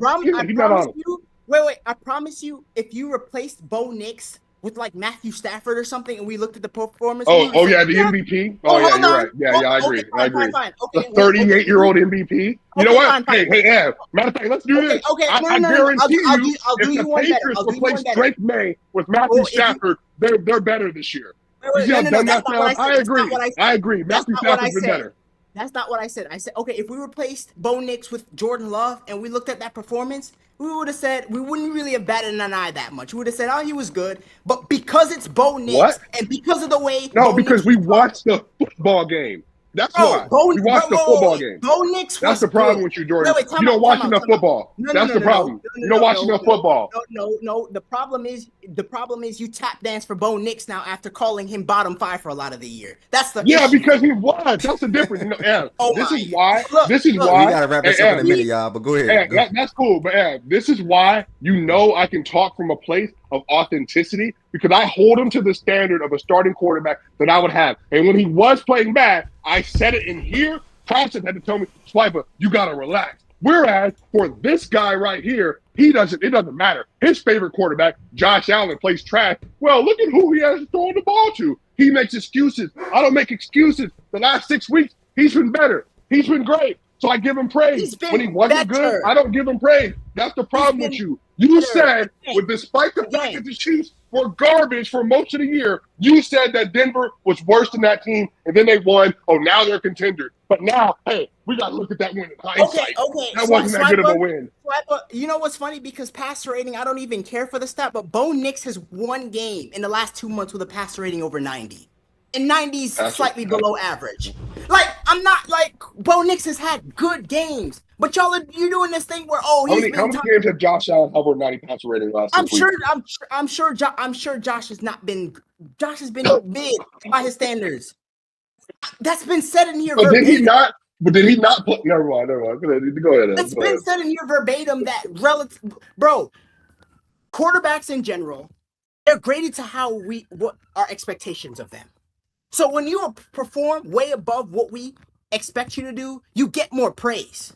When you play below what we expect you to do, you get slandered. That's just how the shit works. So I don't know what you're like. Bo Nix has been okay, but great. anytime Patrick Mahomes played mid this year, you didn't say a word. What have I said about Patrick Mahomes? What do you mean? When you were glazing him literally all season? What are you talking about? What did you say? And then he played bad. He objectively played bad. And you're like, well, look at what's happening around him. The receiving core is falling apart. That was the first 2 weeks of the season. Wait. That was the first 2 weeks of the season, and that was it. What are you talking? Like, cool when they didn't have like Worthy and Rice in them. Sure, the first couple weeks of the season, but when he's played bad against Buffalo, I didn't come on here saying, "Oh well, look at what he's got. Oh, he's been great." When he was mid against Denver, I wasn't like, "Oh, he was." I said Bo Nix outplayed him. Fellas. What? All right, fellas. Yeah, fellas. Good talk. Yeah, good debate. Good back and forth. Let's show you. I gave y'all a good amount of time for that. Shout out to this Week 16 power rank because I did go ahead and swap the Steelers and Packers. I do think Steelers are trending a different direction in comparison to what the Packers are from a trend standpoint. And then I like how we did everything else. And I appreciate y'all for being a part of the power rank with me this week. Jordan is right. He's gassing Bo because of the bar that Bo set himself. That's per West Swiper. Swiper, you heard me? Yeah, I'm gonna keep my words to myself. All right, we're gonna go ahead and look at what ESPN was talking about. And how they did their top 15. And we're gonna work our way over to the NBA and college basketball. So y'all can just be on mute for the most part for this segment, so we don't drag out. 1 they went Seahawks and Rams. We went Seahawks and Rams. Funny enough. 3 they went Broncos. 4 we went. 3 went. So yeah, they swapped. And I actually that's why I asked that question. I like the 3 and the 4 thing, to be honest. So either I know I said Patriots initially, but I actually like that swap personally. But they went 3 and 4 Patriots, Broncos. 5 they went Jaguars. Big jump for them. Oh, we did the same thing with Jaguars at 5. 6 we have Texans at 6. They went. Well, let me X this tab out. 6 they went 49ers and then Bills. We know they love the Bills though. 7 they have 49ers. Last week we had 49ers at 6. I feel like they could have stayed, to be honest. Bills came in at 7. 8 they went with the Bears. That means 9 must be Texans. 8 we have the Bears as well. 9 for them is the Chargers. Actually, I was wrong. So they went with the Chargers. We have the Chargers at 9 as well. 10 they had to go Texans then, right? Oh, Eagles. Damn. Eagles and Packers at 10 and 11. We have the Eagles at 11. Packers at 13. So who did they not? Oh, so they have the. Wait, who? So where did they at then? They're at 11. So who do they have? Oh, they have the Texans outside of the top 11. Okay. Jada, what's your question? Hold on. 12 they went Steelers. Hold on, let me get through this. 12 they went Steelers. We have the Steelers at 12 as well. 13 they went Texans. My goodness. Yeah, they probably should have got. I think we messed up a little bit up there. How we penalized the Bills and another team for being in a bump with a bump team, but in the Texans, well, they got a 1 spot penalization when they did not separate themselves from teams that were behind them as far as the 49ers and Bears. I don't know. Whatever. Shout out to the Texans for having a good season and also on a 7-game winning streak.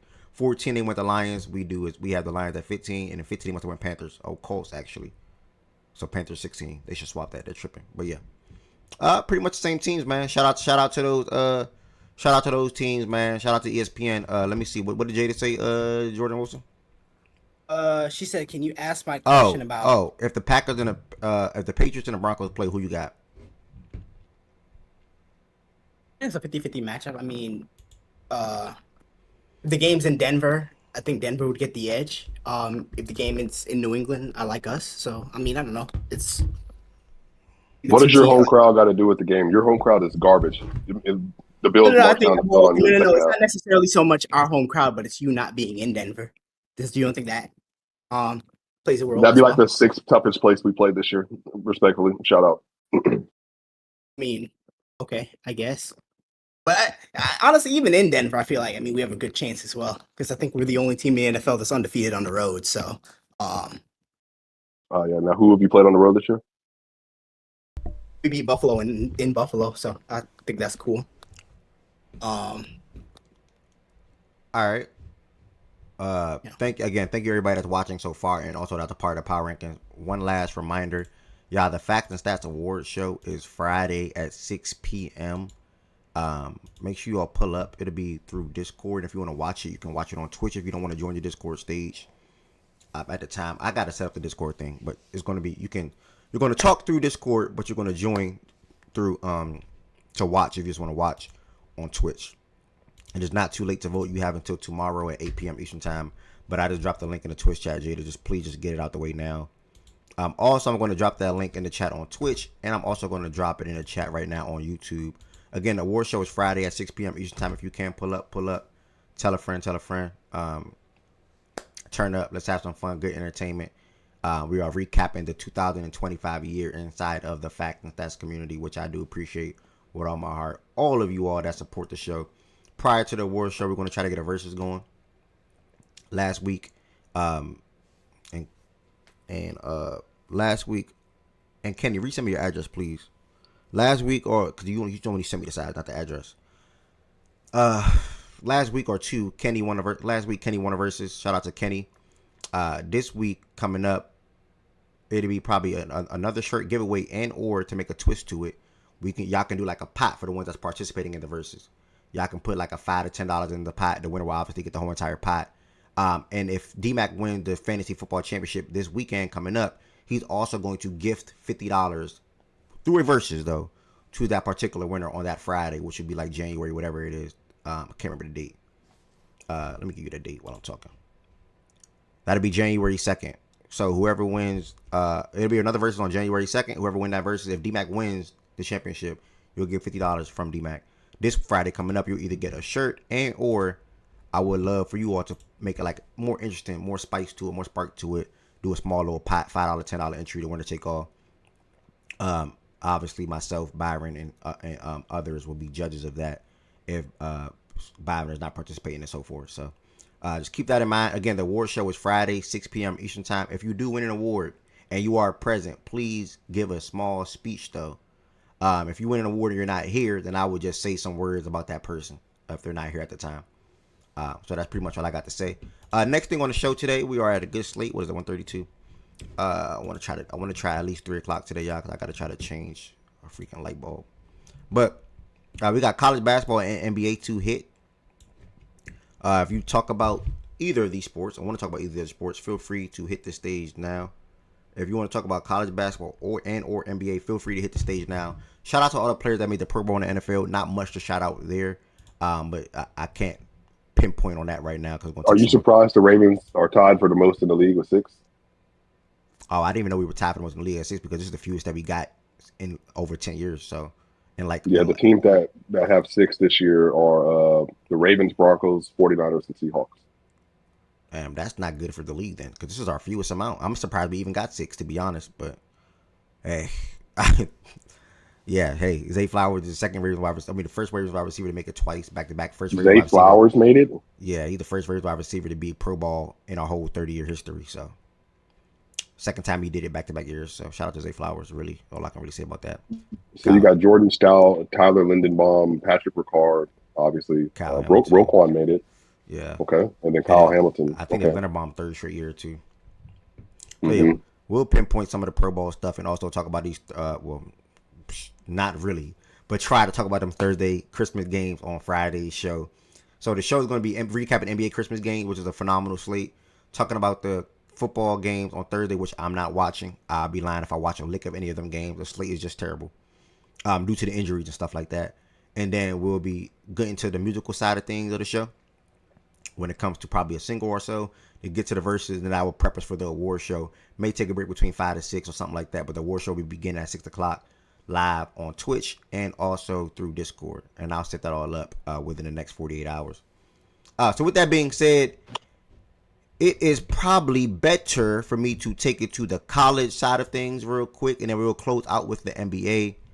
Again, I am looking at about 3:15, so I can get some time to try to change something I got to change.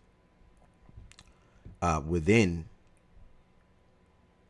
my business. So on Saturday, it was a great day of college basketball. college football playoffs, obviously, X, Y, Z. I want to go back to Friday real quick, only for one game because AJ the Banster is on a crazy tear right now. Um, they played some school on Friday. I don't know how to pronounce that name, whatever their name is. Abilene Christian. I don't know whatever that is, whatever school that is. Shout out to them. AJ Yeah, in it's that game. down in Texas. Okay, thank you, brother. AJ had 35 points in that game on Friday.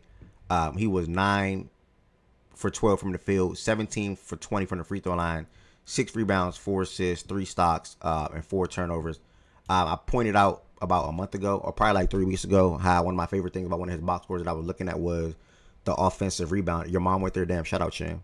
The offensive rebounding that he did in one of those games, it was like 4 or 5. And funny enough, literally the next day or game or two, he himself or somebody like within that organ or within the team or something like that spoke on how like he needs to impact the game from an offensive rebounding standpoint. Literally right after I said that, so that was like a little funny, crazy thing how that stood out to me, and that's been one of the things that he's been trying to focus on or keying on this season. So we're gonna work our way. I just want to shout him out real quick for that Friday performance, and then also what he did yesterday. We'll get to that in a second. Saturday, though, you had some big matchups, big time games, quote unquote, and just really some good games at the end of the day. Arizona's the number 1 seed in the country. They beat San Diego State 68-45. Not much to say there from that game. But next after that, we had Duke versus Texas Tech. And no, I'm gonna bypass. I'm gonna go to Kentucky first. Kentucky played St. John's in Georgia and got the win 78-66. Ted is up here, Kentucky fan. I'm gonna let him kick this one off first, and then I will come in on the back end. Somebody, I'm not even gonna say their name. It's not worth it. Somebody in here tried to pump fake and said they wanted to bet on the game. I knew JQ was back in this game. I wanted to bet. He didn't hit me up. He said he glad he didn't. It is what it is. Ted, what you got to say about this Kentucky victory over St. John's in the A yesterday on Saturday? I'm sorry. Can you hear me? Yeah. Yeah. It was a good game, bro. Started off a little slow, but that's been the norm. Started off a little slow, picked it up second half. I would say from jump when I text you the difference in this game that I could say that jumped out, that like popped on the screen for me. I think they played a little. This is probably the game where I say they played the most hungry. Like they looked like and played like they really wanted to win the game. So I could tell from there that the preparation before the game was on point, and that's where it needed to be. This was a much needed win. JQ came back. He put on display, and I think he played like 17 minutes. He put on display what we've been talking about this whole since the summertime and leading up to today.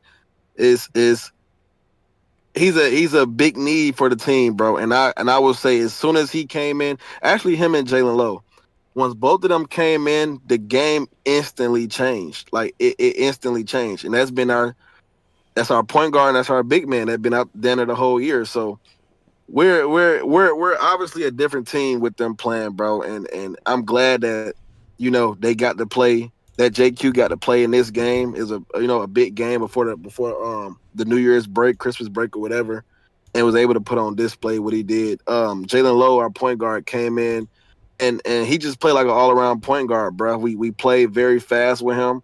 He was very decisive on his decisions. He's obviously the best decision maker on our team. And I told you from earlier this year, we're going to go as long as he goes. As far as he can take us, along with our other guys alongside of him, with the JQs coming back and Ortega's game ramping up as well. We're going to go as far as Jalen Lowe take us, bro. And that's just kind of what it is. But other than that, it was a good win to me. I think our defense was on point. The defense was played very well.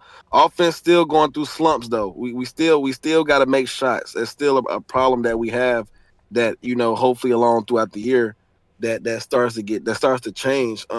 It's just a shot making on the offensive end. We still do get our looks that we do want. The offense is still running a little fluent, but on these open shots and on these key baskets in the game, we got to make the shots. So I think that's going to be our biggest problem throughout this season. I think the offense do flow well though. The St. John's, just a greedy team, bro. I kind of felt like watching the game. As long when we started to make shots, I'm telling myself, like, bro, we just need one run. We get one run, this game can break open because they're not really making a lot of shots either. It was kind of a greedy game in the trenches game, rebounding, loose balls, things of that nature. And I'm just like, bro, all we got to do is hit a couple shots. Like we hit a couple shots, this shit might be ball game. And I want to give a big shout out to Otego Away. This is probably his best game of the year. He was aggressive from jump. He wasn't hesitating on a lot of things that he wanted to do, but that's because he had the proper spacing for him to get off his game. And once he's in the only thing about him, he has to be in with a certain lineup that allows him to get off his game and get these lanes and these driving lanes to get to the basket and really beat him. And I think with JQ and Jalen Lowe back, I think that's perfect for him. And it was also on display. So I mean, it was just a good win all around, bro. Like I enjoyed watching that game. Like out of all the big games, you know what I'm saying, even the Louisville game when we came back, it was a little excitement, but I never felt like we was gonna win the game. Like this game right here, I felt like we really could have won the game as long as we made shots. And I actually enjoyed watching the damn game. So and Mark Pope, before you go, Mark Pope is I'm glad that I also texted you this as well. I'm glad his leash is starting to get thin. Very fucking thin. You get in this game and you can't contribute for me in the first 5 to 7 minutes. I gotta pull you out the game. We're 8-4. We're currently playing right now too, but we're 8-4. All that playing everybody shit, fluctuating lineups, trying to see who pop and who don't. Bro, we are 8-4. We lost games that we shouldn't have lost. Them days are over. All that trying to figure shit out, that shit is over. Find your 5, find your 7 to 8, and let's go with that. And I'm glad that's kind of where he's going with this team. Because I'm pretty sure, and we've been saying it as well, and I'm pretty sure as Mark being a coach, he see the same shit we saying.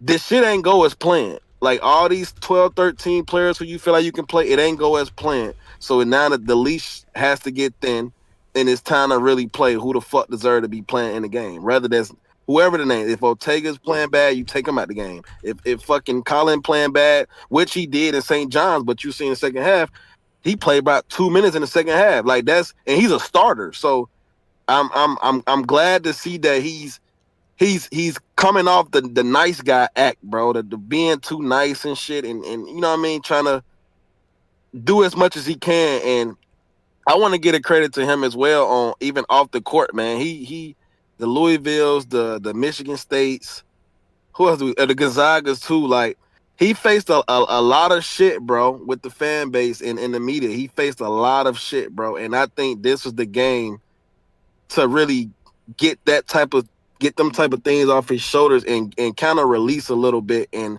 like, so I want to give a credit to him of staying the course and continue to coach his team and continue trying to get the best out of them, to be honest. But that's all I got. Yeah, I echo everything that you said. I know I hit you in the first half during the game. Like, this BK dude is a nut, dog.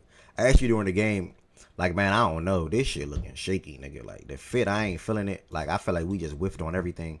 And a lot of that is because, when Jalen Lowe guy went out, because I bet Kentucky money line.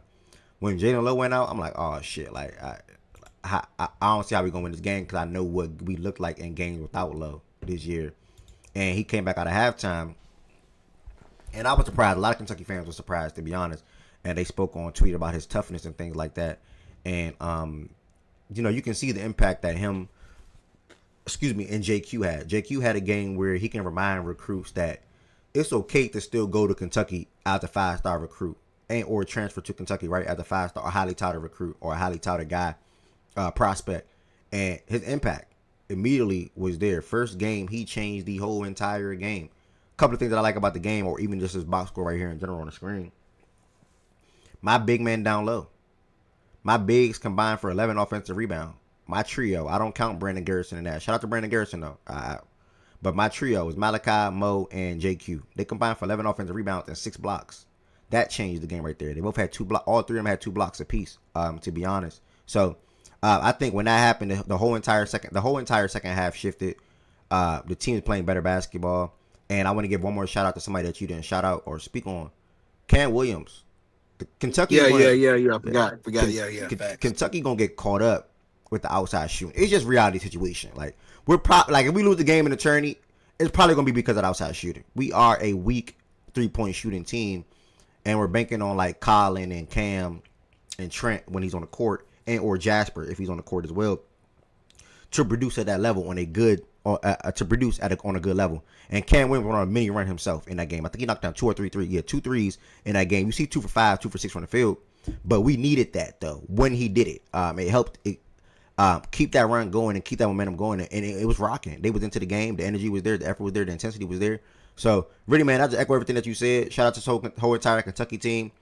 I never got down on the season because I knew when we're healthy, that's when the run is going to start. And I always said that January you're going to see a whole entire different Kentucky team, and you're going to see us turn our record around 100% because we did drop some games that we probably shouldn't have lost, but we were in 100%.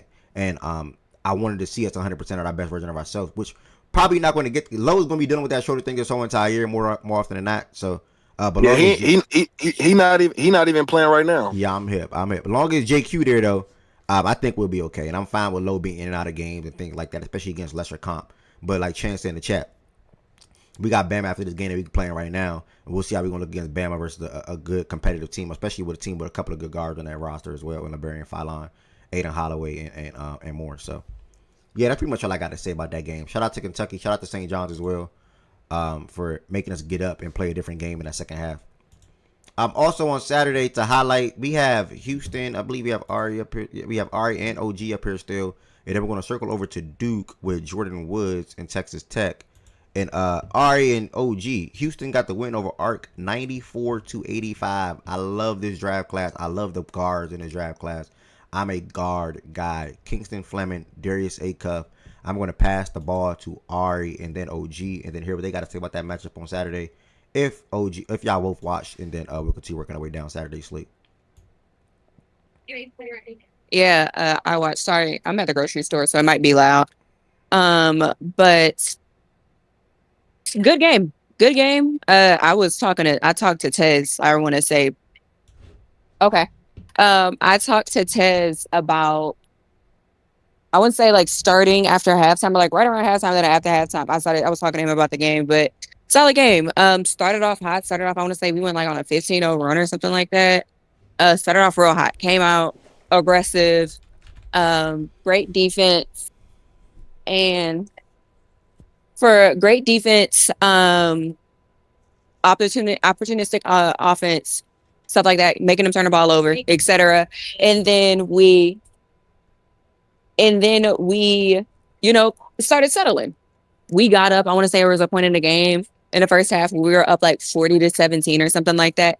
I personally knew that was a bad sign because we were like up 40-17 or something. Like, I want to say we were up that much. We still had like 10, 12 minutes left in a half. I knew that was a bad idea because I know what this team does when they get up that much that early. I knew it was about to be a 3 parade, and they were making threes. They were solid from the outside, etc. But I knew it was going to be a 3 parade. They were going to start passing up smart shots for every open 3 that they saw, and that's what they did. And that allowed Arkansas, and then we started missing them. That allowed Arkansas to get back in the game, and then we couldn't stop fouling to save our freaking lives. Malik Ewan, yeah, that nigga was like, I don't know who the most fouled player is in the NBA, but he was that. But he like 6'7". So if you go and look at what the score was at half, I think we were still leading, but not by a lot.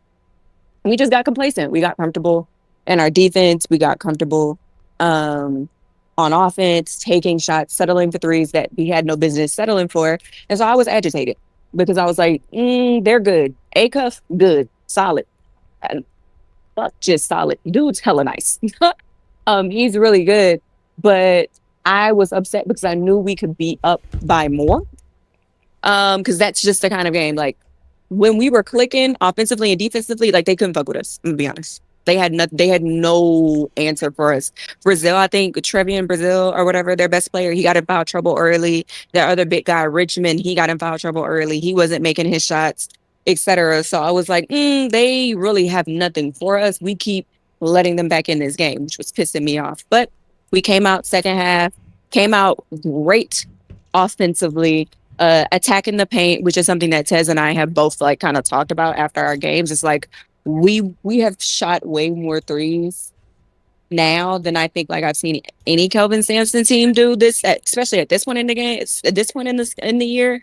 But really, just in general, we shoot a lot of threes, and I have said one of my biggest complaints have been like we are not attacking the play, we're not attacking the rim enough. Like you're settling for threes, you're staying on the perimeter, so that's what the defense is playing. Like they're giving you these inside lanes, y'all not taking them because y'all want to be friggin' Dame Lillard or whatever, like Steph Curry or whatever. Like that's just not our game, and I don't think that was. I never thought that would be the way that we would win. That I don't think that's the best way to optimize our offense or our team. So it seemed like they kind of flip switched, and I don't know if Kelvin told them or whatever, but they started attacking the rim, getting into the paint, and once we started doing that, it was kind of game over. You know, A-Cuff allowed them to keep it close. Ewins at the line, I mean, it probably could have been close if he made more of his free throws. But like the game at that point, once we started like repeatedly and consistently attacking the lane, obviously taking threes where they were there, but attacking the lane, attacking the rim, I was just like, yeah, they ain't got nothing for us. So solid game. The second half of the game is how I wish we played all games all the time. If we play that way, bruh, this team is friggin' nice. Kingston Flemings, they could do nothing to keep him from getting in the paint. They had no answers. No answers. They tried and failed. They had no answers for my guy. Same thing with Emmanuel Sharp. He woke up second half. He was in a shooting slump the first half. He was in a shooting slump from three, and it completely woke up second half. And I want to say Emmanuel had 23 or 22 points, and Kingston had 21 points. But yeah, solid game for UH. Solid defensive game for UH, especially in the second half, especially because we lost both of our bigs in the second half, like within the first 3 minutes. So we played small majority of the second half. And it was just very much what I wanted to see. So yeah, good win before you go. Sit on your behind, eat some food. Good win to have before we start this conference play. I think we played Tech twice in January, so they better be ready. But yeah, good win. And Ark's nice. Ark's nice. I don't think they go super far, but Ark's nice. A-Cuff's nice. I wish I got to see the Brazil guy do something, but he really didn't do much. But yeah, good win. Shout out. Nah, that was well said. You touched on a lot of points. You spoke on both teams and keyed in on a lot of things that took place in y'all game. Ted, did you want to add some words, or anyone else want to add some words on this Houston Arkansas game? Because I agree. I had UH winning the game as well. I bet their money line, but they got up, and I'm like, oh shit, I don't know how good this is. Then you saw Arkansas going a really damn good run to close out the half to take it down to 8-point game. Because I remember you said 40-17. I don't know what the score was exactly. I swear y'all was up like 18 points. Something I think they went into the half up 4. No, they went into the half up 8. But yeah, 49-41 at the end of the first half. But Houston was up like, can't remember what the exact score was. Hold on. Yeah, they we were up by 21. Yeah, we were up by 21 at like a point in time. 40-19. Yeah, crazy. So yeah, man, I just enjoy watching the two guards go at it personally, bro. I like that they was guarding each other sometimes too. Both of those guys made plays. Ted sent a crazy tweet the other day about A-Cuff leading the nation in what is it? I can't remember what it was, gang. Like points per possession for something like that for the team or something like that. Points or assisted by a player. He's the for a whole entire game. He's the first freshman. He's the first freshman, and I forgot how many years it was that his points plus assist ratio was that high as a freshman, like the first in like 8 to 10 years, some shit like that. Yeah. So that's pretty much all I really got to say about it. Shout out to Houston for getting that win. But it started to get to a good game, man. It started off rough. I think they contained Brazil really well, and then he got into foul trouble really, really fucking quick. And you know how Cal get 2 fouls, you not playing the whole fucking first half, and he got 2 fouls very quick. So I think they contained him pretty well. There are other guys. Houston defense, they played them really well, bro. Like they took them out of everything that they wanted to do. Like every action, they blew up every action. Anything off ball, they were in the help showing recovers really well. They rotational defense is probably one of the best I ever seen. I know I said that last year, but it's continuing. It's so impressive how year in and year out that he's getting guys that this year to me this is a more offensive slanted team more than the years past, and he got these niggas still buying into the defense side of the ball, and that's going to take them as far as they can, and that shit against Arkansas, that shit was so on the string, bro. Like it's really impressive watching them niggas play defense, bro. It's one of the best shit I ever seen. Like college, NBA, whatever. It's one of the best shit I ever seen. But they went up, and I know Ari spoke on it. They got too comfortable, bro. They start firing threes, and mind you, they're firing 25, 30 feet threes, and threes that long, you're shooting threes that long from the damn line. You know what that leads to? That leads to long rebounds. So Ark was just getting the ball and pushing the break, bro, and getting easy buckets. And they was climbing all the way up to the half. And then second half, like I said, I don't know if it was Samson, players, whoever had to speak up in that locker room at halftime. They weren't cool with that shit, man. They came out the second half and they turned that shit right the fuck back up. So but I still do think Arkansas is a good team. I just think Houston just one of the best teams in the country. Like, and I firmly believe that. I think that the defense side of the ball, they'll give any team trouble every single night. As long as they making shots, it's gonna be really fucking hard to beat them. And I genuinely believe that. So to the A Cuff and Kingston, I love the matchup, bro. I love how both guys showed up, and you just spoke on it as well. They didn't guard each other the whole game, but I did see possessions in the game where they did guard each other. Kingston guarded A Cuff guarded Kingston. I love that type of shit, and you know what I mean. They both had good games, so there's nothing really bad to say about either one. They both had really fucking good games. But I do think Kelvin kind of did out coach Howell a little bit, and that led to they win, and good win for Houston. On the conference play, I don't know who they play first, but everybody on the conference play, bro. You know what I mean? These are wins that you need right before the break. Give yourself some confidence, give yourself a boost. Everybody going to conference play, and you feel me? Season's already started for real. You know what I mean? These games matter, but this right here, the schedule everybody about to go into in January, where all this shit really fucking matters. You know what I'm saying? It's go time. It's go time for everybody. So you know what I mean? This is a good win before the break.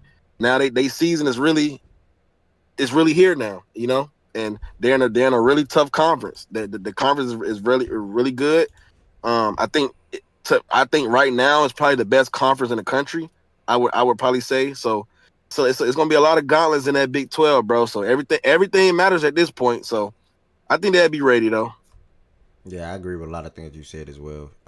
And Ari, appreciate y'all for speaking on that game. Shout out to Houston, man. Shout out to the guard matchup that we had. Both of those guards will be definitely going lottery. In my opinion, Darius Acuff and Kingston Fleming. So we'll see where they end up falling on when it comes to that draft in about 5 months, something like that. Whenever the draft is, 5-6 months. Do the draft? Yeah, like 6 months. My bad, 6-7 months. June. Yeah, June. Thank you, Z Farm. Next we're going to work our way to Duke versus Texas Tech. I mean, what a game! What a comeback! What a victory, bro! Like it's really just that simple, to be honest. We got Jordan Woods up here, who's a Duke fan. He can give us some insight on what he felt about the game and how the game went, and we can continue working our way around talking about this game right here. So, I don't have a lot to say. Shouldn't have lost the game. Missed a lot of free throws. Guard plays ass. Toppin was in foul trouble. Didn't take advantage of it. Got complacent. Second half was up 17. I mean, it's really it. I mean, I don't want to keep saying the same thing after every game. The guard play probably is going to hold them back from winning the championship.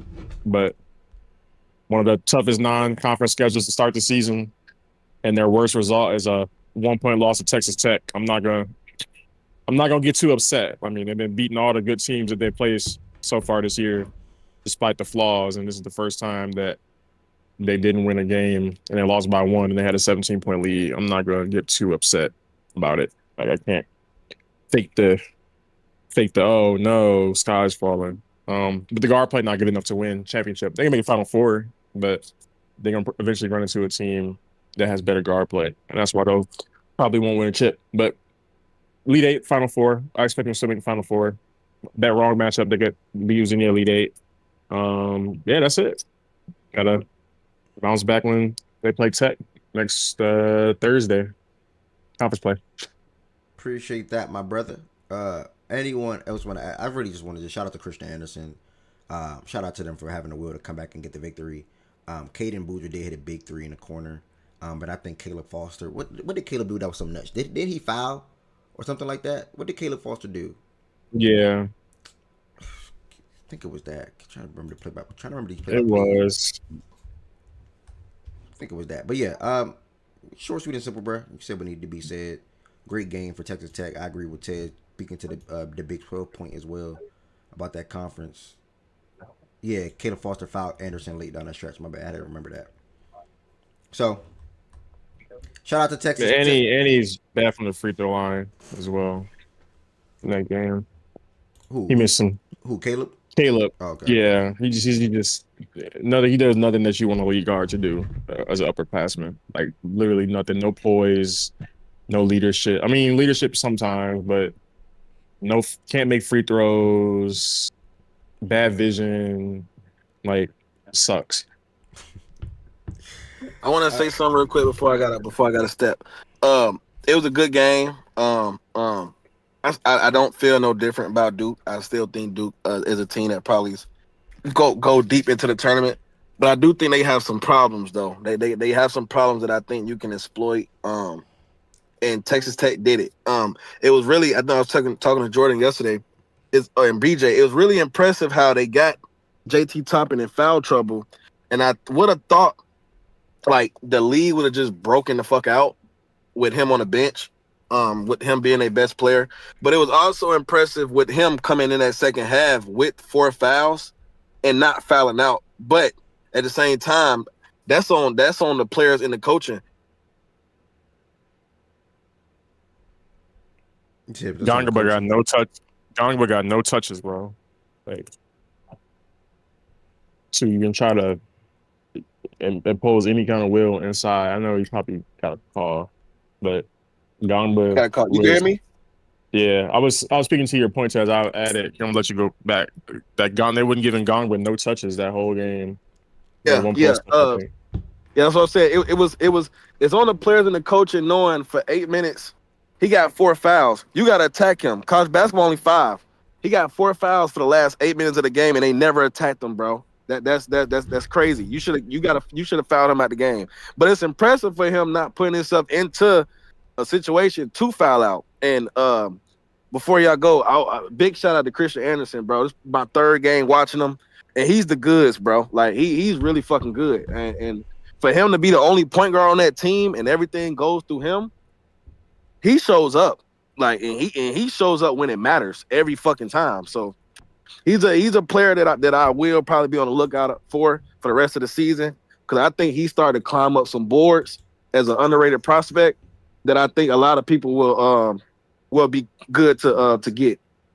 Yeah, 24-7 on the season, 49% from the field.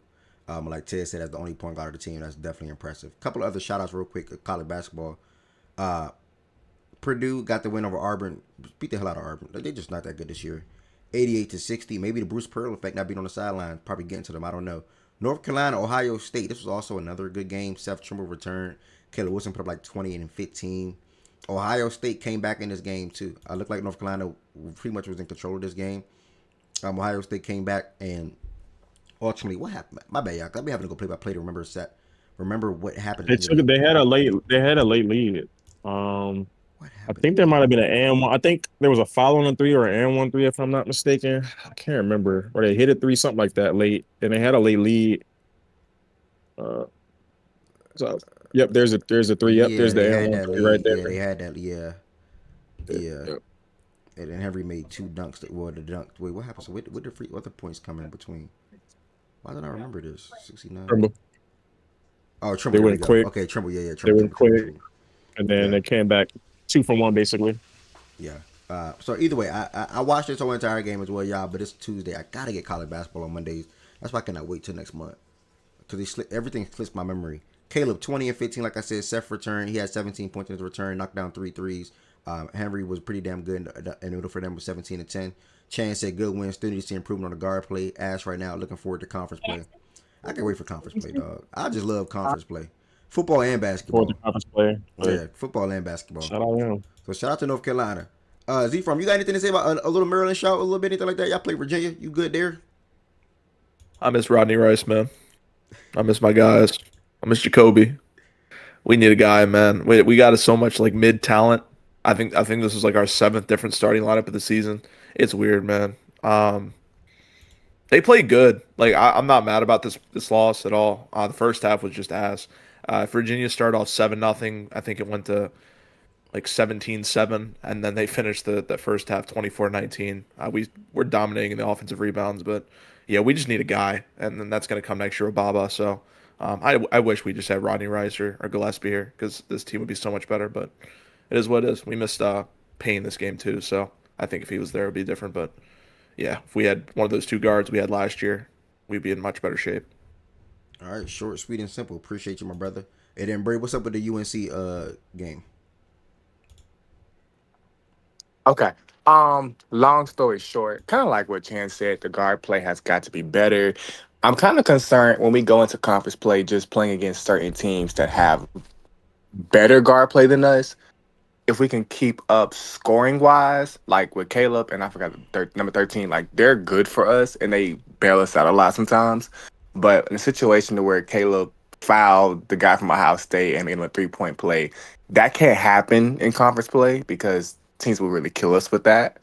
So I really need to see as a whole where our offense goes against teams like Duke, Louisville, even SMU, and just how we really back up against everybody in the conference. Because again, for me, if you want a good seeding in the tournament, you have to win the ACC at least, whether it's regular season or the tournament. You have to win one of those because I don't think we'll be good being an 8 seed again and we play a hard team like last year. Yeah, that makes sense. Okay, yeah, that makes sense. I appreciate you, Bray, for coming up and agreeing with Chan real quick and adding some extra context on the UNC side of things. I know we pretty much going through college a little fast. I got to get college basketball on Mondays 100%. With NBA on Tuesdays and Wednesdays. Well, it all works itself out. Last thing on college basketball perspective, AJ again. I just want to give him some credit real quick. Not just off the opponent that he played, but the stat line that he put up. He had his first career triple-double, 33 points. The game was relatively close in the first half. 33 points, 10 rebounds, 10 assists, 2 steals, 2 turnovers. Again, the offensive rebounding thing. 4 offensive rebounds, 11 for 13 from the field, 2 for 3 from 3, 9 for 11 from the free throw line. Next week when we talk about college basketball some more, I'm going to have us dive into these prospects. I'm also probably going to have us like do our own lottery thing. Just to add some college basketball to the show. Do our own lottery picks. Who do we think will go 1, 2, 3, 4 up to 14? And that'll be a little interesting twist to do with some of the folks that talk about college basketball in here because again the draft class is amazing. We're going to look at Tankathon and how who their current 1 through 14 is in that particular order, and then we'll do it from that way. And this will probably happen again, like I said, sometime next week, either Monday or Tuesday. Monday or Tuesday. So I just wanted to highlight that and say that real quick. Any other big games coming up to watch that I will be watching? Let me just check. I don't think so. Nothing today. I need that guy. I need AJ, bro. AJ and DC, man. I've seen enough, man. If you had to choose, AJ in DC or Cooper Flag in DC, AJ, 100%. Because you know what, I'm settled with Trey Johnson. After watching Trey Johnson and realizing, okay, we have Trey Johnson. I like Will Riley too. Yeah. AJ, I would much rather have Queen there, but AJ, yeah, like that's a guy. Like I forgot like that. Like, AJ's a guy. Like he fits in perfectly with us. Like he slots in right away.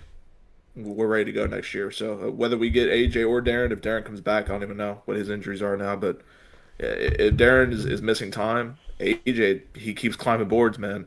I don't even know why he should be climbing, but if he keeps climbing these boards, he keeps putting these performances up against good or bad teams. He's 1-1. So can't wait Yeah, to see. number one recruit coming into this college basketball season, but then you had people, people Darren Peterson, the thing that how he closed out some of the summer AAU tourneys and things like that. Oh, this guy should be the number one pick. He's the guard. He can do this. He's good on defense. He can shoot X, Y, Z.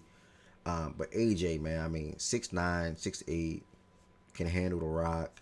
So damn athletic, and he's a big 6'9". He's a big wing. Can rebound the ball. Obviously, been throughout this season. Even him just getting, bro, he could have been had a 10 assist game. I spoke on that to y'all a couple weeks ago, where all the potential assists that he had, but they just did not finish the on the passes. The playmaking is evolving and getting better year in and year out. And when he's playing with NBA players and also on a bigger court, he's going to have all the space in the world to do whatever he wants to do. He already has the post game. He gets to the rim. He can finish. Obviously, need to become a better jump shooter. That'll be a work in progress. But man, whatever you want out of a prospect, it's all there for him. So, and even Boozer and Duke. I want to shed some light on him. I'm with Z. I don't think Boozer is with Darren and AJ. But Boozer also can go to any team in the NBA and have a rookie season or even an NBA season with those guys. But what I would want to bank on is Darren as a point guard, as a prospect, as going to be best player on my team, and then AJ being so portable on the wing, because then you can portable. And I think I did the Tatum comparison with him, not like player to player, but like how he'll be utilized in the NBA. So, man, it's crazy, bro. Hey, Like, AJ for sure.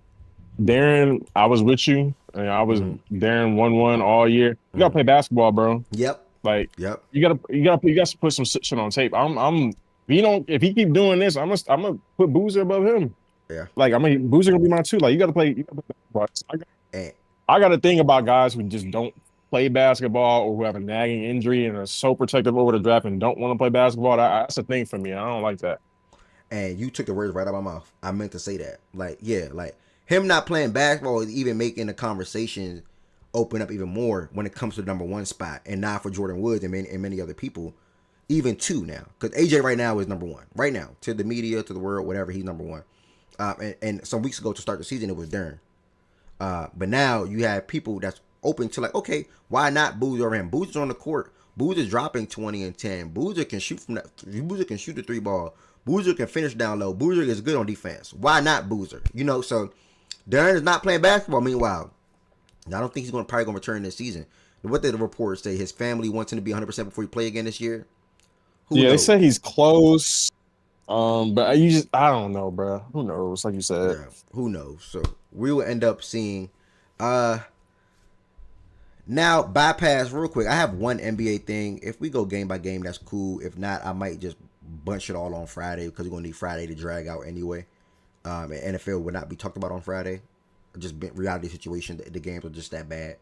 But just due to the stage, the room, the crowd right now, it's probably best that I just hit one thing, ask y'all one thing, and then probably wrap it there.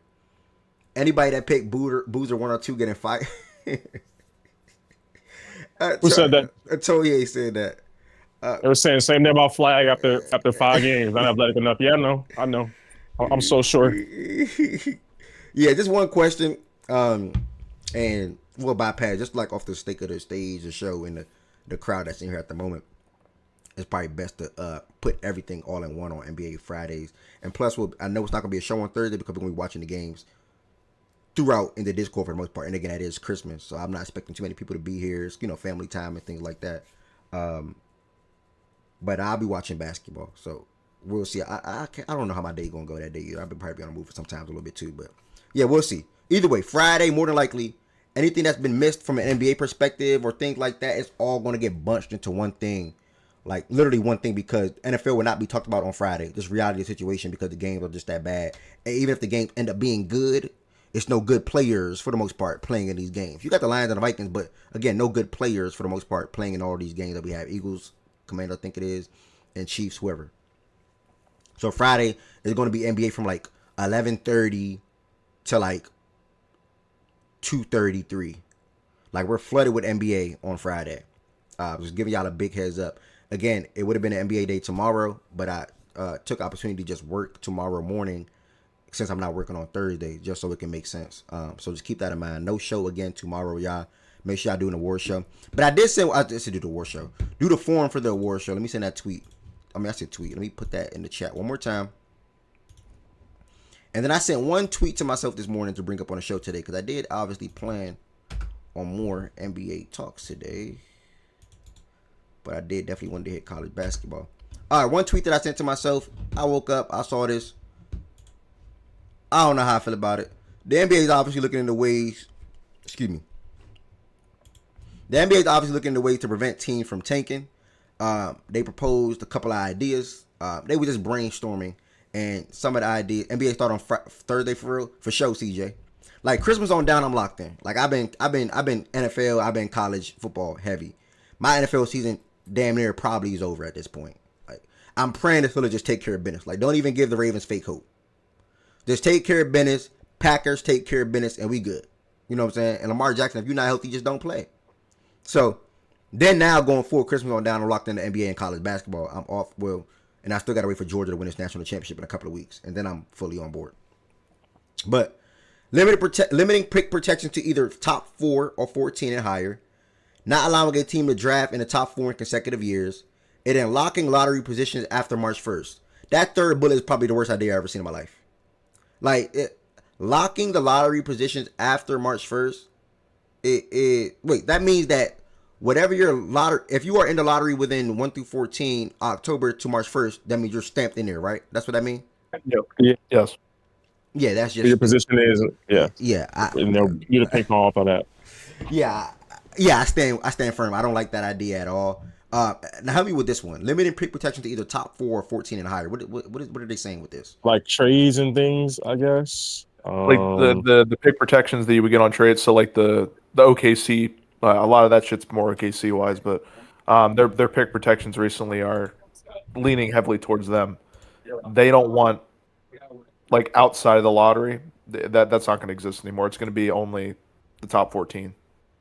That 4 through 14. So the 1 through 3 protections, it's going to go, and then 15 through 30 is going to go. So it's going to be just 4 through 14. Makes it harder to trade. Can make it harder to trade first round picks because on the one hand, a team who wants a first round pick might want a really good first round. Because a lot of the time, what happens is a team that's trading for a first round pick, like trading a good player for a first round pick or whatever, they want to be able to have good value for that pick. But the team trading that pick away is like, well, I don't want to give you too much value. So the middle ground is usually like, okay, top 8 protected, top 10 protected. Now, if you eliminate that middle ground, it makes it harder for one team to for the teams to come to like a meeting in the middle as far as the protection of the picks. So you have less picks being traded. That's how I read it, at least. It's no more middle ground. Yeah. Okay. The second bullet is one I do agree with. I actually like the idea of it. Not allowing a team to draft in the top 4 in consecutive years. Where y'all at with that? I like that. They do that in baseball. And I don't know if that's where they got it from, but in baseball, Chicago picked 1 this year, or is going to pick 1. They're not going to be able to pick in the top 10 next year. Damn, so, it's top 10? Yeah, it's a little different, but it's the same concept. So Chicago was so ass, though. Yeah, it kind of holds back those teams, but at the same time, it should encourage them to be better. Yeah. But in the NBA, it's just going to be 5. So, yeah, I think it's cool. But you shouldn't. I think if they do that, they have to change the lottery odds. I don't think you should be able to have the number 1 odds and be able to draft 6th. I don't think that's a thing that should happen. I think if you do that, you should. If they are a bottom 3 team, they should at least get a top 4 pick. So I don't think you should be like Utah and Washington was screwed last year. They were the worst 2 teams in the league. They picked 5 and 6. That's unacceptable. So I think that's something they should change. And I think they should allow that number 2 to kick in as well. If you guys were Adam Silver, would y'all just do it? And I might have asked this before, I don't remember. Would y'all just do it how the NFL is? Worst team, first pick, and so forth? Nah, because at that point you might as well put in the tanking rules for March 1st because teams are going to just do what we did last year. We literally benched all our good players. We faked injuries, and we were starting guys like I think Jameer Watkins or something like that. Where it was someone ass. He was a G League player all year. He was playing 40 minutes a game. So yeah, teams are those bottom teams are just going to be encouraged to play bad players, and the guys that are hurt or not fully healthy will just sit But and wouldn't those bottom prepare. teams be doing that to get that franchise guy that they don't have though?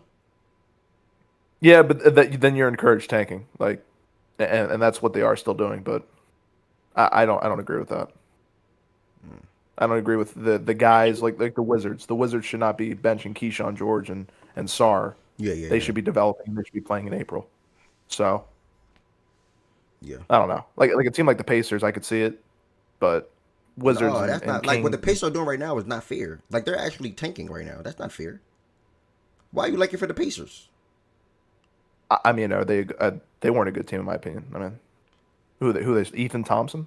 Like, Well, the Pacers got the Holly injury, and they said, okay, we're going to trade back for our first round pick this year, and then just basically purposely be bad. Because I don't think they're as bad as the record with rolling out. Well, I know they've been in and out from. I know they guys been in and out as far as Nemhard and Mathurin and whatnot, but roster wise, team wise, they can have a season not not identical or identically like the same thing, but why can't they be as good as what the Celtics are right now after missing Drew, Tatum, and Porzingis and being led by Brown, White, Simons, Payton? Like I don't think those teams are too far fetched. When obviously Jalen's having a big Siakam, Jalen's reaching levels that Siakam probably would not reach at this point as a number one option. Put it like that. So that's a big difference. I can say that. My bad. I'll take that back. That's probably a big difference. But look at the roster wise with those two teams. I think Obi Toppin's out probably, but if like I think they're identical for the most part, without their the best players being there, Tatum and Halliburton. I don't think the Indiana Pacers, where I'm going with this is, I don't think the Indiana Pacers are, what are they, 7-24? I don't think they're 6-23 bad, bro. Like I don't believe that. I don't think they're 6-23 bad. Just because but how I don't believe the Clippers are 7-21 bad, but that's just how it is.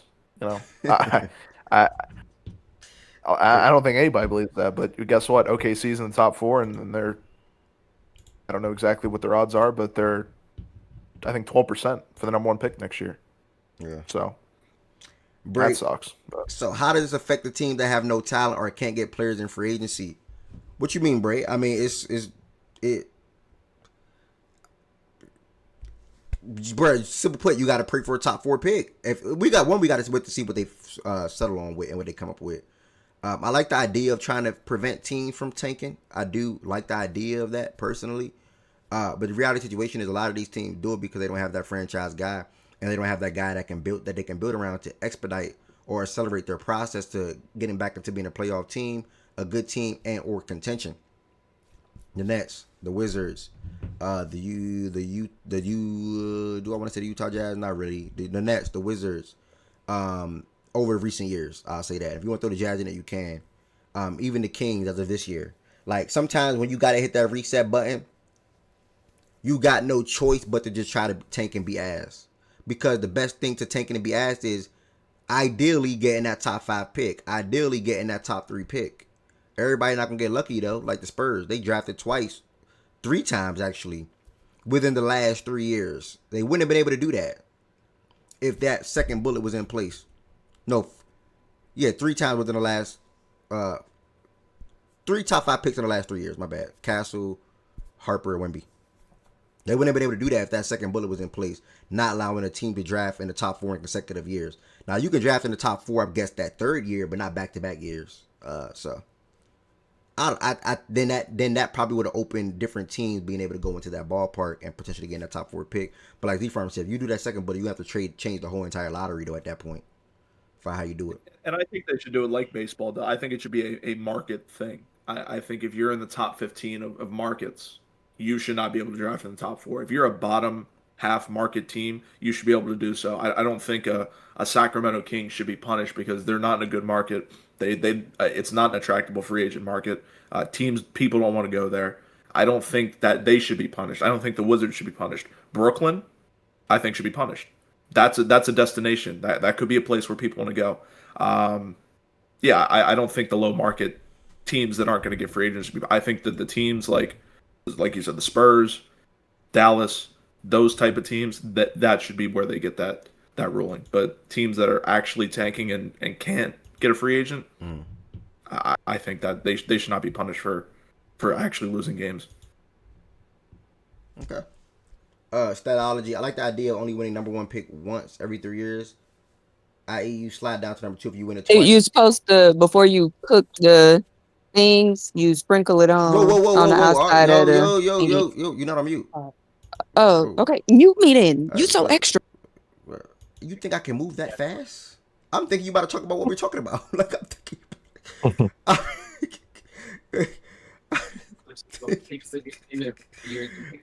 right. Yeah, statology. You said number one pick once every 3 years. You slide on number two if you win it twice in any 3 year period. Okay. That's not that bad. Lock the lottery position that March is going to be lead to some bad basketball 100% early on, too. If they actually implement the non-consecutive top four thing, I'm probably done with the league.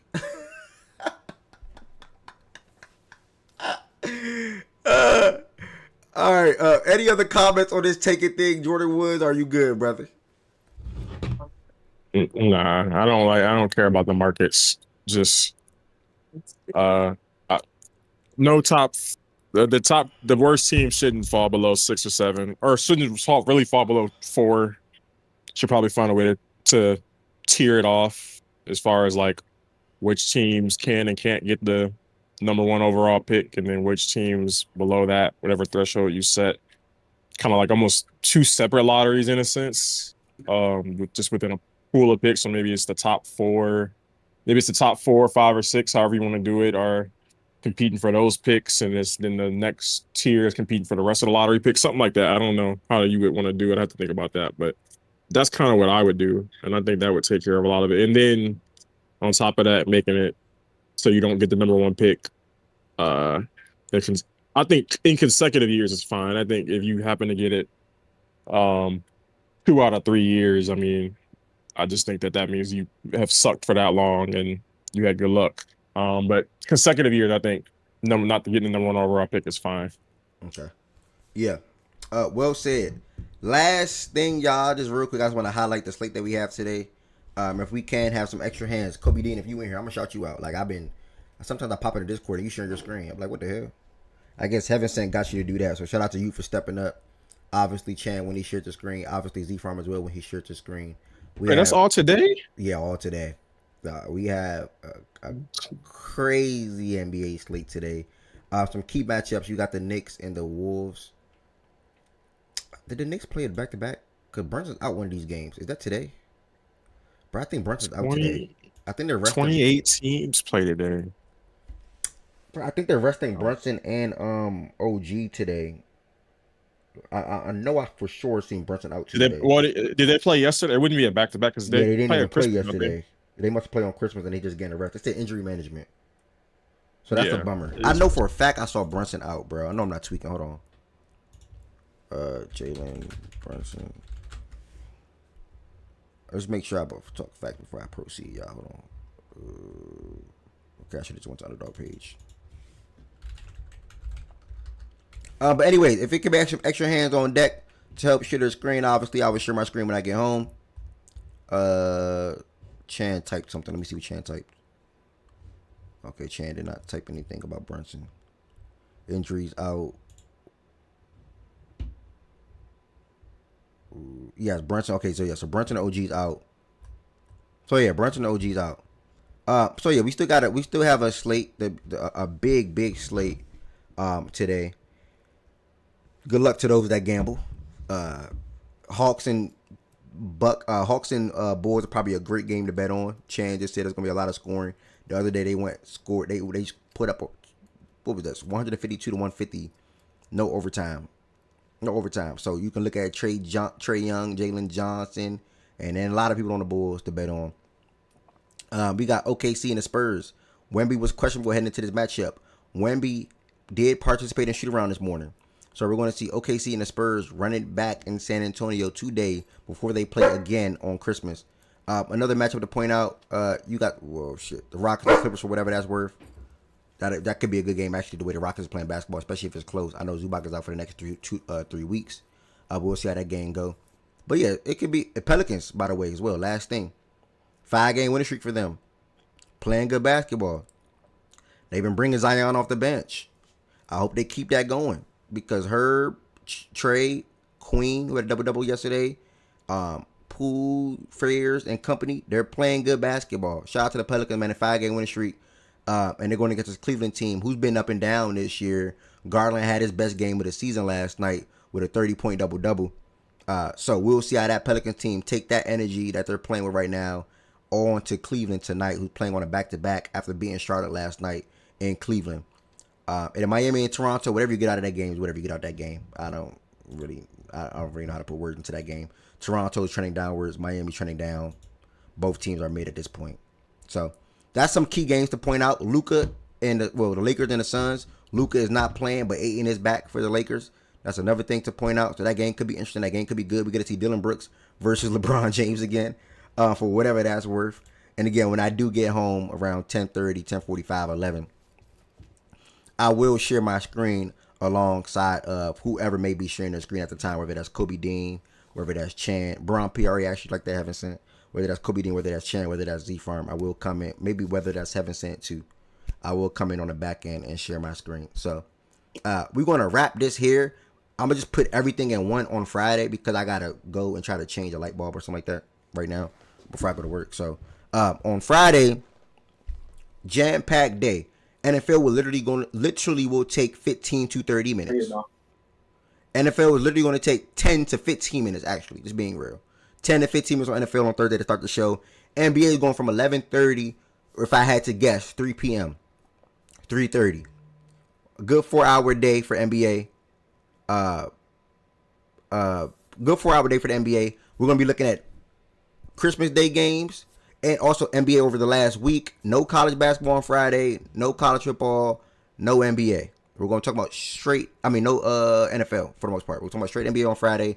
We're going to recap all the games from Christmas Day. We're going to recap the games from this past week so far. The key things to point out, trade deadline rumors, things picking up. We're going to be heading into January 1st really damn soon. So, obviously trades will be picking up very soon in that aspect as well. And then we're also going to do the power rankings. Caruso is playing.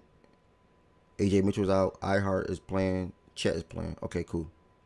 Jordan Love is practicing. Malik Willis is practicing. Both limited fashion. So yes, thank you. Yes, yes. Get them all. Yes, yes. Get them all out there. Yes. Go Packers. Go Packers. Yes. Chan, when you clock out, Chan, I'll probably be getting ready to clock in. I'm definitely going to be streaming the Clippers and Rockets game, y'all, for sure for y'all. I'll be home. I could do those Peacock games, okay, since I got the Peacock. I can individually do those. So Z-Farm can do the Peacock games, and I'll pivot to like Detroit versus Sacramento or Orlando versus Portland. Maybe that'd be actually a good game. So that'd be that. Did you come here to say something, Heaven Sent? Or you and might be, and Ari also might be able to share as well. All hands on deck. All hands on deck. Heaven Sent, have you been reaching out to people to be sharing screens? How did you get Kobe Dean to share her screen, Heaven Sent? What's up with that? I don't know who did. I don't know. I just added them. But as you can see, I was trying to work out the schedule in the chat. That was me doing that work there. But I appreciate you basically volunteering Z-Farm and Ev to share the other screens once Chan clocks out. Ev? Oh, you're saying. Okay. Yes, thank you so much, Heaven Sent. I also volunteered yourself as well if you ever feel the need to do so or want to do so. I think you did before. I don't know. So we're just throwing it out there. Once. We looking at Chan tonight. We're looking at Z-Farm tonight. We're looking at myself for the late night. We also looking at potential Ari. And then I also have to look into this Discord stage thing as well. And I got some extra time today too. So that's actually good. If y'all made it through to the show today, y'all thank y'all so much for this last 3 hours and 30 minutes. Again, Friday, jam-packed day versus award show. NBA for 3 to 4 hours. Brief NFL. And make sure y'all fill out y'all forms for the award show. Again, it's Friday, 6 p.m. You got till tomorrow, 8 p.m. to put all your votes in, to cast your ballots and things like that. And just thank y'all for all the support. And we'll be not right back. We'll be back in here on Friday for the next show. No show tomorrow because I got to work in the morning. And it won't be a show on Christmas because we'll be watching NBA for the most part. Well, I'll be watching NBA for the most part. I think that starts at 12 o'clock and football. So, thank y'all so much for all the support. Thank y'all so much for all the support.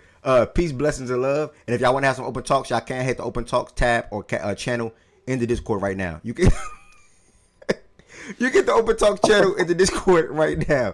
Peace, blessings, and love. laughing at, nigga? I'm laughing at BK, dog. Peace, blessings, and love, y'all.